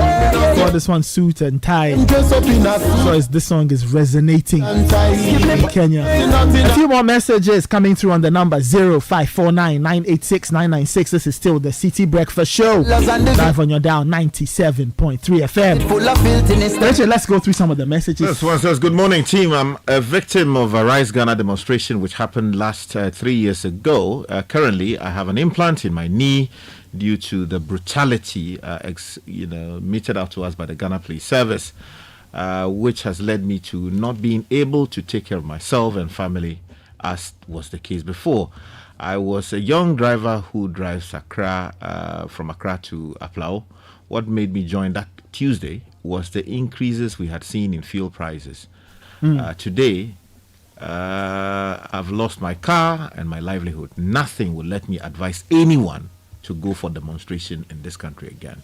Again, I make this point about the use of state power to suppress people brutally. That's completely unacceptable. Eugene from Ho says, good morning, Bernard and team. Our seemingly timid and docile attitude is as a result of poor organization. The people of influence are all part of the system that they want to preserve as the party in government or the party looking to come to power. We need people of influence capable of mobilizing the youth at the grassroots to go on demonstration. This one says, good morning, Bernard and team. Our MPs don't represent the citizens, but rather they are representatives of their party in their respective constituencies. It's coming in from Teacher in Kaswa, Teacher Kweku in Kaswa. And this one from Kate in the UK says, good morning, team. The tipping point is a factor, but the fear of authority is also a push factor. Sky, the MPs forget that it's the people who voted them in and stick to the party. Their allegiance to the party when they are elected into office is a problem. We should also not forget the underhand dealings of our Western oppressor with such issues. Well, that's a very legitimate matter. Some people say that the Western forces took advantage of the Arab Spring and deposed a number of governments. We are overly politicized. Our security forces are the same. Mind you, we will be victimized and arrested the next minute we go on demonstration. Nonetheless, Ghana is very close to what we've seen in Kenya. Nathan nailed it for me. Where are the clergy and the likes under this government? It's coming in from Salom, who is listening to us in Abu Dhabi. This one says, Bernard, I feel Nathan has a strong point, a point that we don't usually consider. Help Nathan deliver this point. Your points, Bernard, I feel have been known and have almost become rhetorical to the point they rather... I really don't get this one. Let's move to another one. This one says that African leaders show brazen disregard towards their citizens. They don't care what happens to their people because they feel they are doing us a favor. It's election year here again. Have the police been taught proper crowd control? We'll wait till the end of the year before we find out. And the Ghana Police, the Ghana Peace Council, Christian Council, Ghana Bar Association, National House of Chiefs, National Labour Commission, and many other professional bodies are just simply not doing what they have to do. By the way, the young generation now don't have much to lose. No lands, no family, no savings, no jobs. Many are already ready to demonstrate at a moment's notice. And finally, this one coming in from Francis says the angle to the whole discussion is strange. We have criticized many people, but can we wake up to the reality as to what is happening in the... Let me take that again. We have critics who criticize many people, but can we wake up to the reality that what is happening is global and talk about the way forward? It's coming in from Francis. Should I read more? Yeah. This one says that, Ben, we have all lost sight of something that started happening right from the beginning of the MPP term. They systematically shut down, insulted, and victimized the main people or groups that could put up a front to oppose or speak freely about the things that are happening in the economy. Now, you won't hear all the groups and the people who used to regularly speak about these things. We have all failed to see the end game, which is biting us now. This one says, much as I agree with Nathan about the lack of support from relevant bodies, I think the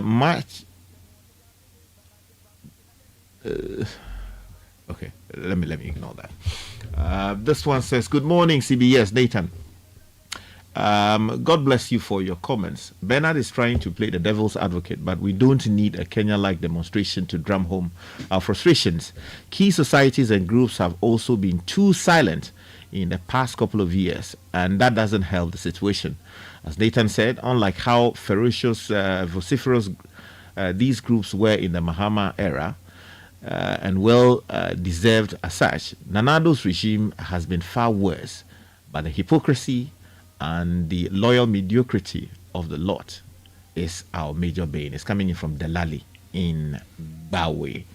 And let me take this one, which says, "Good morning, team.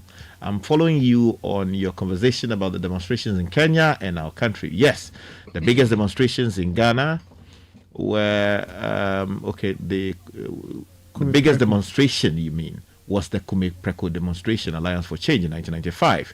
The leaders at the time did not take money from the government before pushing the crowd of people to go out there and demonstrate. I was very deep in it with Kwesi Prachinia, Kweku Bako, etc. Today, some leaders of pressure groups will go to the government and do susu, collect money and organize people to demonstrate against the government. That's why demonstrations in Ghana are not taking shape the way they should." It's coming in from Azuma at Besore.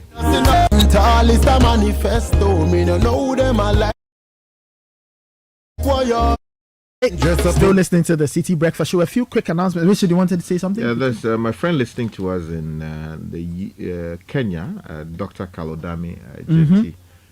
He says that I'm listening to you guys. The demos were planned on social media platforms.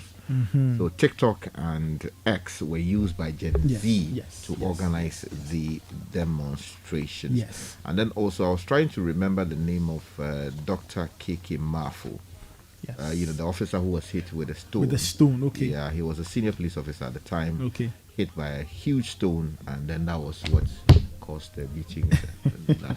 Charge. No resentment. A few quick announcements before we get into today's serving of the Citi Business Festival. Bernard Avle talks with Michael Koto on SMEs and export and growing their game. But get ready for Evolve Ghana, a 2-day youth-led event at the University of Professional Studies, Accra UPSA. Is happening July 2nd and 3rd. The theme: unlocking market opportunities, accelerating youth-led innovations. It's happening from 9 a.m. to 4 p.m. on both days. Now the 2 days or the 2-day event will come with a mass open market where you get to engage and support young entrepreneurs showing their creative products. It's a chance to learn, interact, and see what the young entrepreneurs are doing. Call 0593-971-266 for more. Evolve Ghana is a MasterCard Foundation policy and thought leadership series on dignified and fulfilling work. Now picture this: you've closed from work, it's been a long day, you get home, you want to lie down, but the mattress saying the mattress is saggy. Let that not be your story. Go to Latex Foam and see high quality mattresses and furniture crafted with your ultimate relaxation in mind. Invest in your well-being. Get in touch with Latex Foam on 0302-2311-55-62 or 0322008499 or visit them online, latexfoamghana.com. Latex Foam is your partner for life. See them dress up in a suit and tie. Give me nothing I want. Yeah, them not really care about the underprivileged. The youth, them in the ghettos, the favelas and the villages. Yo, suit clean, but 9:30. Business Festival, like I said, Bernard Avle speaks with Michael Koto on SMEs. This week we are focusing on SMEs, and we are talking about SMEs and how they can grow their game, go international, export, and all of that. So enjoy this morning's serving of the Citi Business Festival.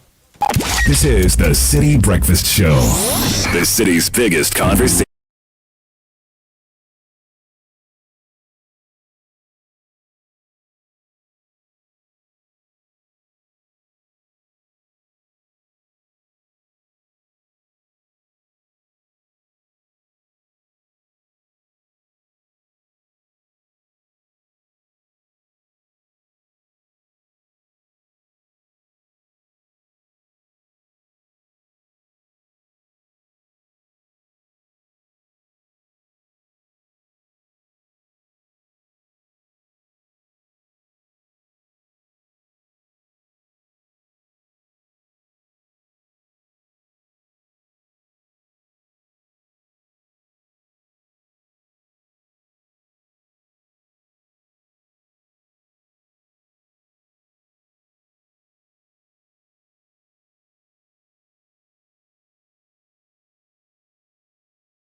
enterprises in Ghana are small, medium, and enterprise. Medium scale enterprises. That's like over 90% of enterprises in Ghana. The definitions of what constitutes an SME vary, and the different definitions and categorizations. If you go to, say, the US market, they have a very different definition of what an SME is. What will constitute a small firm in the US will usually be a medium or a large scale company in the Ghanaian context. So in the Ghanaian context, what we use is generally any enterprise that has less than 100 employees. Their revenue benchmarks, I can't go into those details now, but generally by employee size. If an enterprise has 100 employees or less, we typically will classify them as an SME. Generally, when it comes to export readiness, are there any categorizations in terms of, or maybe exporters? Are there SMEs who you can say are export SMEs and then versus local SMEs? Is anything like that? Definitely. There are SMEs that are very export market focused, and there are a good number of them in Ghana. However, I think the export readiness is a spectrum. Okay. So most firms before they start exporting would have been serving the local market already. Okay. So for me, the journey to export readiness begins with serving your local market. And that's a very important point. If you cannot effectively serve the local market, it will be extremely difficult for you to serve a foreign market, because the local market is supposed to be relatively easier, right? So that's the first point. A lot of companies start by focusing on local market, and then they start diversifying. They find an opportunity to export, or they intentionally target a particular export market, and they start exporting.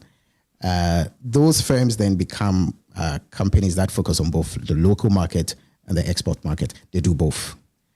That's the second category. The third category will be companies that almost exclusively focus on exports, and there are a couple of those. They may do a few local clients, but for the most part, they produce almost exclusively for the foreign market. So you have the spectrum of three main categories. Those are just exclusively local market focused companies, and the majority of SMEs are locally focused.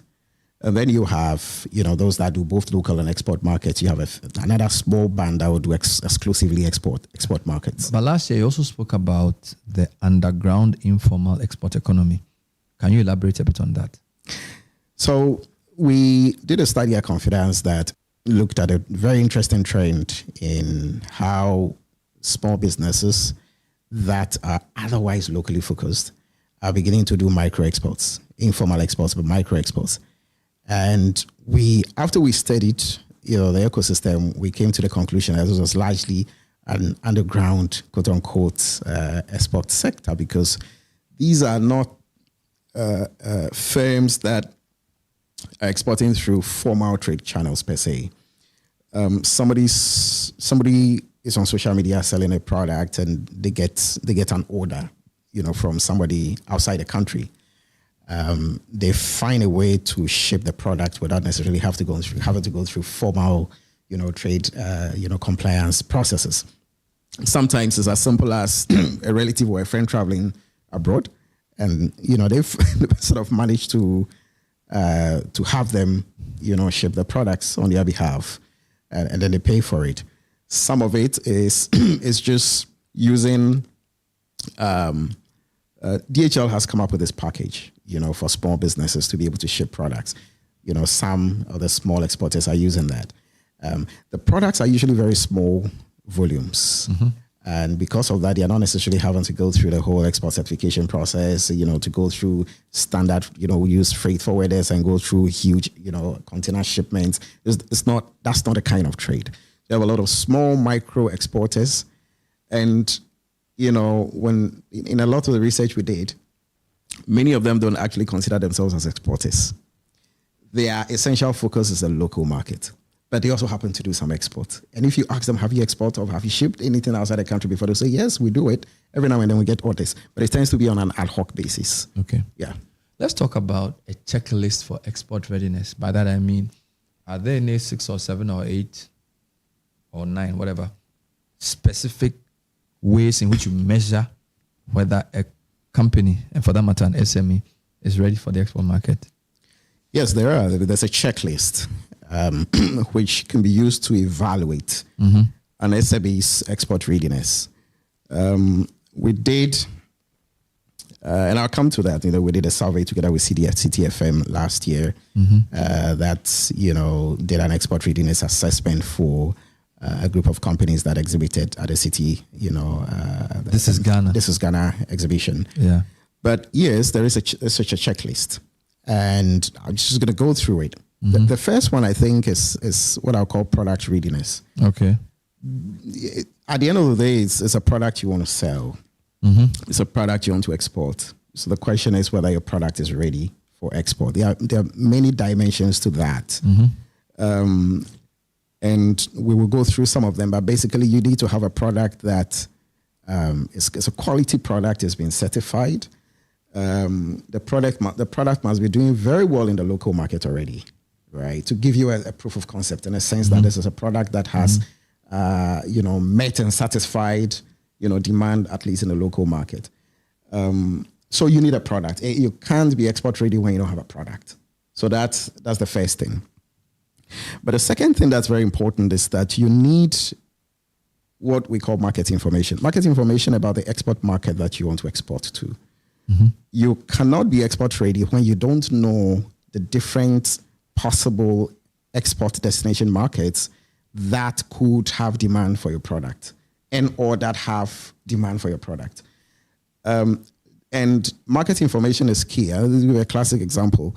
If you're targeting, first of all, you need to know which markets have demand for your product. It's important. And you need to know which markets have demand for your kind, because there are different categorizations. You may be selling a particular product, but there may be different kinds of that product. You need to know whether that particular market has a preference for your product. Then you need to know the competition in that market. You need to know the pricing in that market. You need to know the consumer behavior in that market. You need to know the distribution channels in that market. You need to understand what the export and import trade regulations for that market are, and for the particular product that you produce. Each country has its laws for which products can enter their market. And you cannot be export ready for a particular market when you don't have enough information on all of those. So if you have to ship products to a particular market, you need to know what the trade regulations are, what the import regulations are, what the tariffs are, tariffs and import duties are, and what you need to do to comply with the tariff and non-tariff regulations of that particular market. So market information is very important, and it cuts across all these areas I've spoken about. This is probably the single most important requirement, because when you have enough market information about the target market, then you know how to strategize. You know how to tailor your product. You know how to tailor your systems to be able to meet the demand in that market. So market information is key. I will talk a little about a survey and what it revealed about SMEs' knowledge of the markets that they wish to export to.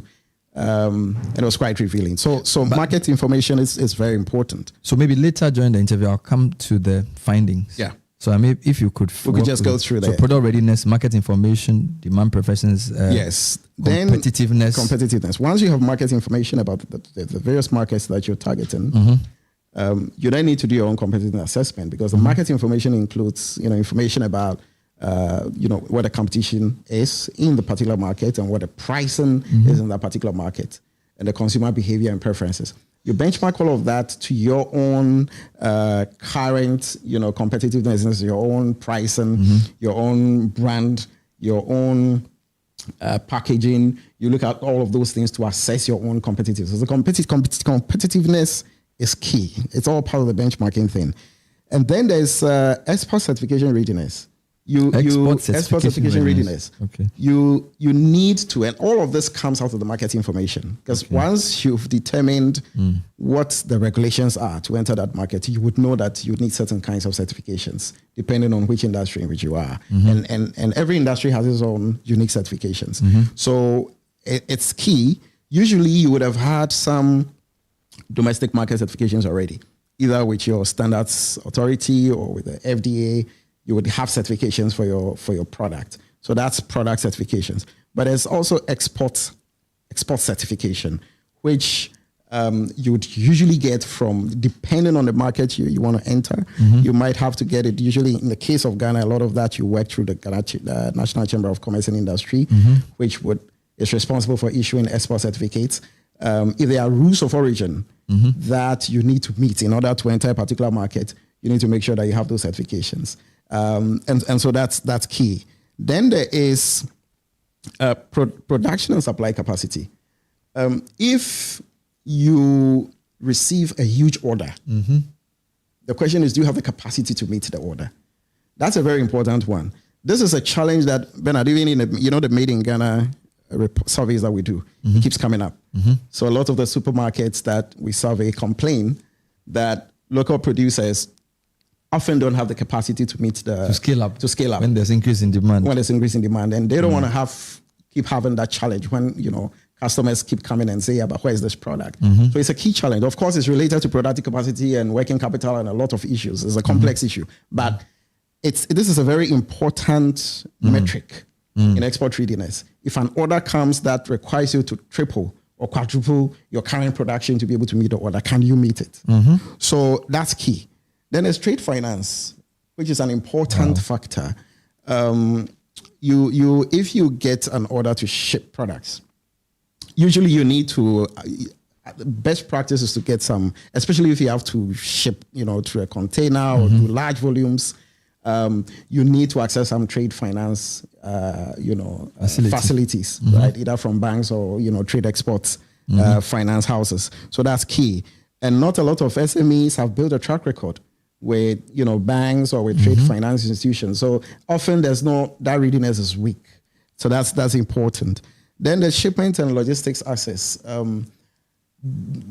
an SME, if you got an order to ship in large volumes to a particular market, do you know or do you have access to the freight services providers who service those particular markets, right? So these are relationship issues, and it's important to be ready in terms of those relationships. Even if you are not exporting yet, and you are intending to export, it's important to have relationships with freight, services providers, shippers who can support you as and when the order comes, right? Because there are all kinds of preparatory things that need to be done. Legal and contracting basis. A lot of SMEs, they get orders, but there's some very fundamental legal terms of contracting with buyers that you need to be aware of. Very basic things, there's standard practices in how you handle, shipping contracts and all kinds of things. There are many different ones. Obviously, you might want to bring in, lawyers and bankers to help you to structure these things. But at the very least, it's important for SMEs to understand, the different requirements. And many of them are related to risk management and insurance. For example, if I have to ship a product to, say, South Africa, am I responsible, for the products when they leave the shores of Ghana so they get to the shores in South Africa, or is the buyer that is responsible for the products? There are different kinds of, while they're still in transit, there are different kinds of contracting arrangements. And you need to have knowledge about these things so that when you are negotiating with the buyer, you know how to negotiate, because you can end up, doing very bad negotiations. And even though you have, an export order, you can end up in a lot of problems and complications. Wow. So that's important. Payment systems and how you receive your payments and how you receive your money. And the last one I think is what I call the support system. It's important to be a part of various export networks and support systems. You can't do it. It's a collaborative process. In the case of Ghana, there are institutions like GEPA that have been established. Ghana Export Promotion Authority that has been established, to support exporters. There's the Chamber of Commerce and Industry. There are other, trade networks. If you're not a part of these networks, these associations, your trade readiness may not be up to scratch, because there's always information circulating in these networks. They support the organized trade missions to markets to go and explore opportunities. It's important to have access to these, what I call the support systems for export readiness. This is the Citi Business Festival on edition. We are talking about the export readiness of SMEs, and my guest, Michael Koto, has listed almost 11 various things that SMEs need to know to be ready for export. Now let's talk about the survey. So this was a year, I think it was August last year. You came to the This is Ghana Fair and Exhibition, and your team interviewed, how many companies did you interview? We interviewed 65. 65 companies. Any sectoral breakdown? Yes. So of the 65, the sample is dominated by food and beverage companies. I don't know whether there was a lot of enjoyment and excitement at the exhibition. So naturally there was a lot of food. Yeah. So that's 47% of them were in the food and beverages sector. Fashion and accessories constituted 24%. Okay, not bad. Personal care and cosmetics was 18%. Okay. Home and households products 5%. Agriculture and gardening 2%. Technology 2%. And education 2%. These are the sectors. Very good. Yeah. So food and beverage 47. And then you have fashion 24. Yep. Accessories. Cosmetics 18. Okay, then it goes down.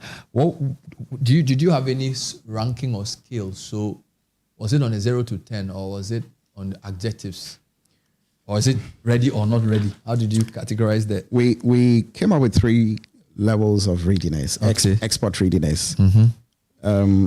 We had low readiness, moderate readiness, and high readiness. Okay. Low export readiness, moderate export readiness, and high export readiness. The export readiness checklist that I just mentioned, the 11 or so factors were used to evaluate the 65 MSMEs that exhibited. So we went and administered a questionnaire and, did an interview of all of them. We asked all the questions and we ran the analysis. And of all the 65, the overall finding revealed that 23% had low export readiness. Okay. 42% had moderate export readiness. Okay. And those that could be categorized as highly export ready were 15%, 15.2%. So you could say that. Sorry, that's not up to number. 23%. 23.35% low readiness. 42%. 42%. Let me take that again. Yes. 35% yes. low export readiness. I was mentioning the actual numbers. So 35% low export readiness. 42% moderate readiness. Yes. And 23% wonderful high readiness. So the actual numbers are 23, 27, and 15 in that order. Wonderful. So I like the percentages. So 35% low. Yep. 42% moderate, and then 23% high. High. Did you were these rankings sector specific, or it's a mix? It's a mix. We have a sector specific ranking. I don't have those numbers here. Okay. But this, what I've just reviewed here, is a high level. Is a high level. What else can you say about these rankings in terms of what were some of the characteristics of high readiness firms? So, interestingly, when we ask the question, all the 65 companies, whether they have done some exports before or not, the interesting is that 55% of them said they have done some export before. And 45% said they have not done any export before. Okay. But if you looked at the breakdown, a majority of those who said they've done some export before, the type of export they've done, because we categorize, B2C and B2B. B2C is exporting to individual buyers. B2B is exporting to business buyers. A majority of them said that they had done it before, but if you check the numbers, it was exporting to individual buyers. And that's a bit revealing because it comes down again to the issue of the underground export, market that we spoke about last year. Once you had a conversation, you drill down, they'll tell you that, well, I had one individual somewhere that placed an order and I supplied it, or once in a while they come back and I supply them. But I am not doing this consistently. Those that said they had exported before, 22% said they had done B2B export. Okay. Now we found that more interesting because we'd like to see more B2B exports. Ideally, you would like to have business buyers buying from other businesses. You're able to do more volumes. You're able to have more structured business relationships, and you're able to build on that. So that, for example, is an interesting outcome. Another interesting outcome. We wanted to know if the kinds of standards and certifications they had. So we asked, for example, whether they had their companies were registered with the FDA or with the Standards Authority. The good outcome here is that 69%, almost 70% said they were registered with either the FDA or the GSA. So that's good, or whichever certification authority they were supposed to be registered with. So that was good. Was there a breakdown of export markets for percentage of them who were for EU versus, say, China versus? Yes, there was that breakdown. When we asked those who have exported before, the majority said the U.S. market. The U.S. market? Right, the majority was 21%. 1.9% said they had exported to the U.S. market before. The next market was the UK market. About 20% said they had shipped to the UK market before. Okay. The third market, we called that, we bundled all the ECOWAS markets together and called it the ECOWAS market. So ECOWAS market came number 3, and then the EU market came number 4. Okay. At 17%. So that's funny because you'd have thought China would be stronger, but China is more for imports. China is more for imports. We don't ship much to China. And again, a lot of these micro exports tend to go to the African diaspora. Yes. So it's not surprising that the US market and the UK market come on top. A lot of it is to shit out to US. Shit out to US, kinky. Did the beats. West Africa number surprise you? This was only third. It was only third, but it's not too. If you look at it, it's 19%, 19.3%. The US market is 21%. Very close. The UK market is very close. Very close. So that's okay if you look at the kinds of products we are looking at.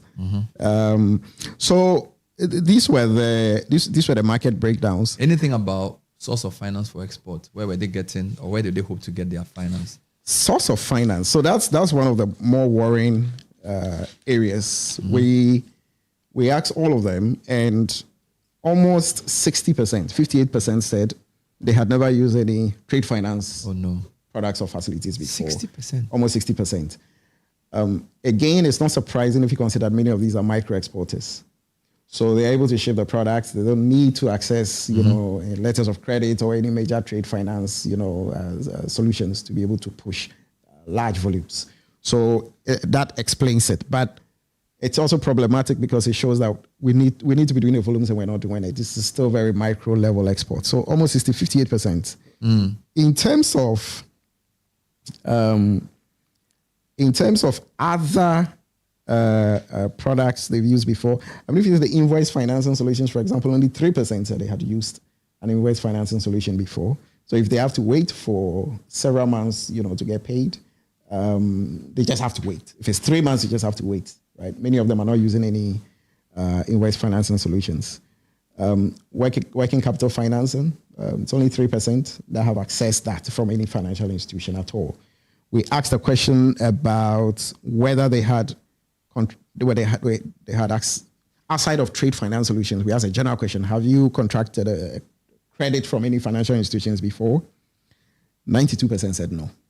That's a major challenge. That's a major challenge. So the financing is something. It's a major challenge. And obviously, because interest rates are astronomical, 92%. But for 92% to say that they've never formally, accessed a loan or credit facility from any bank, even though they are these are MSMEs, many of them intending to export. That's worrying. But finally, had any of them heard of GEPA, and were they aware of the services of GEPA? They were aware of the services of GEPA, but they were surprisingly not. Many of them were not registered with GEPA or with the with the chamber. So that's a big issue.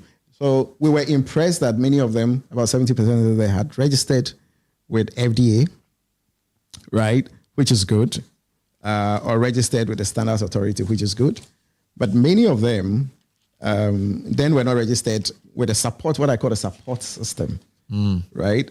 So we need to encourage many more of them to register, with GEPA, with the chamber, because GEPA, for example, now has, in Kenya, they have what they call the Ghana Mall, which is sort of a launch pad for small, producers in Ghana to explore the East African market, things like that, as well as what some of the associations organize, export trade missions to other markets. It helps.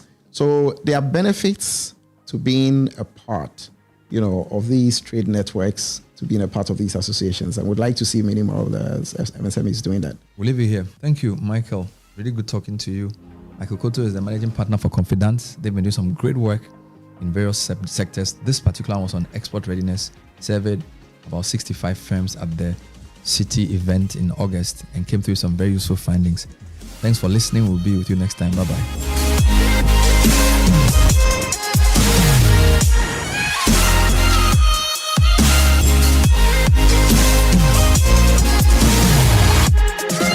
This is the Citi Breakfast Show, the city's biggest conversation. The Citi Breakfast Show. Rise above the noise.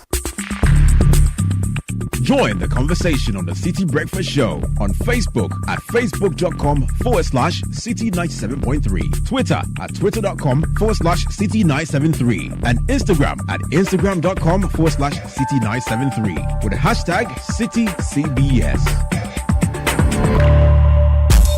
It's Meister again.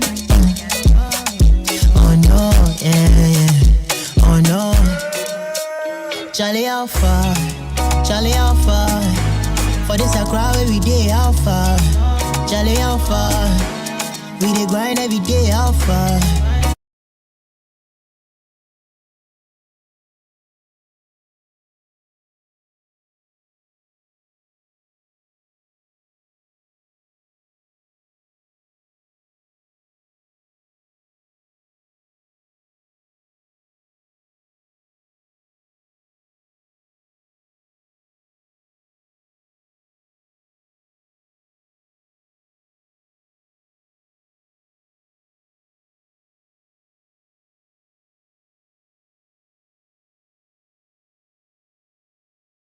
But today, Adavla was speaking with Michael Koto. We're back tomorrow with a lot more.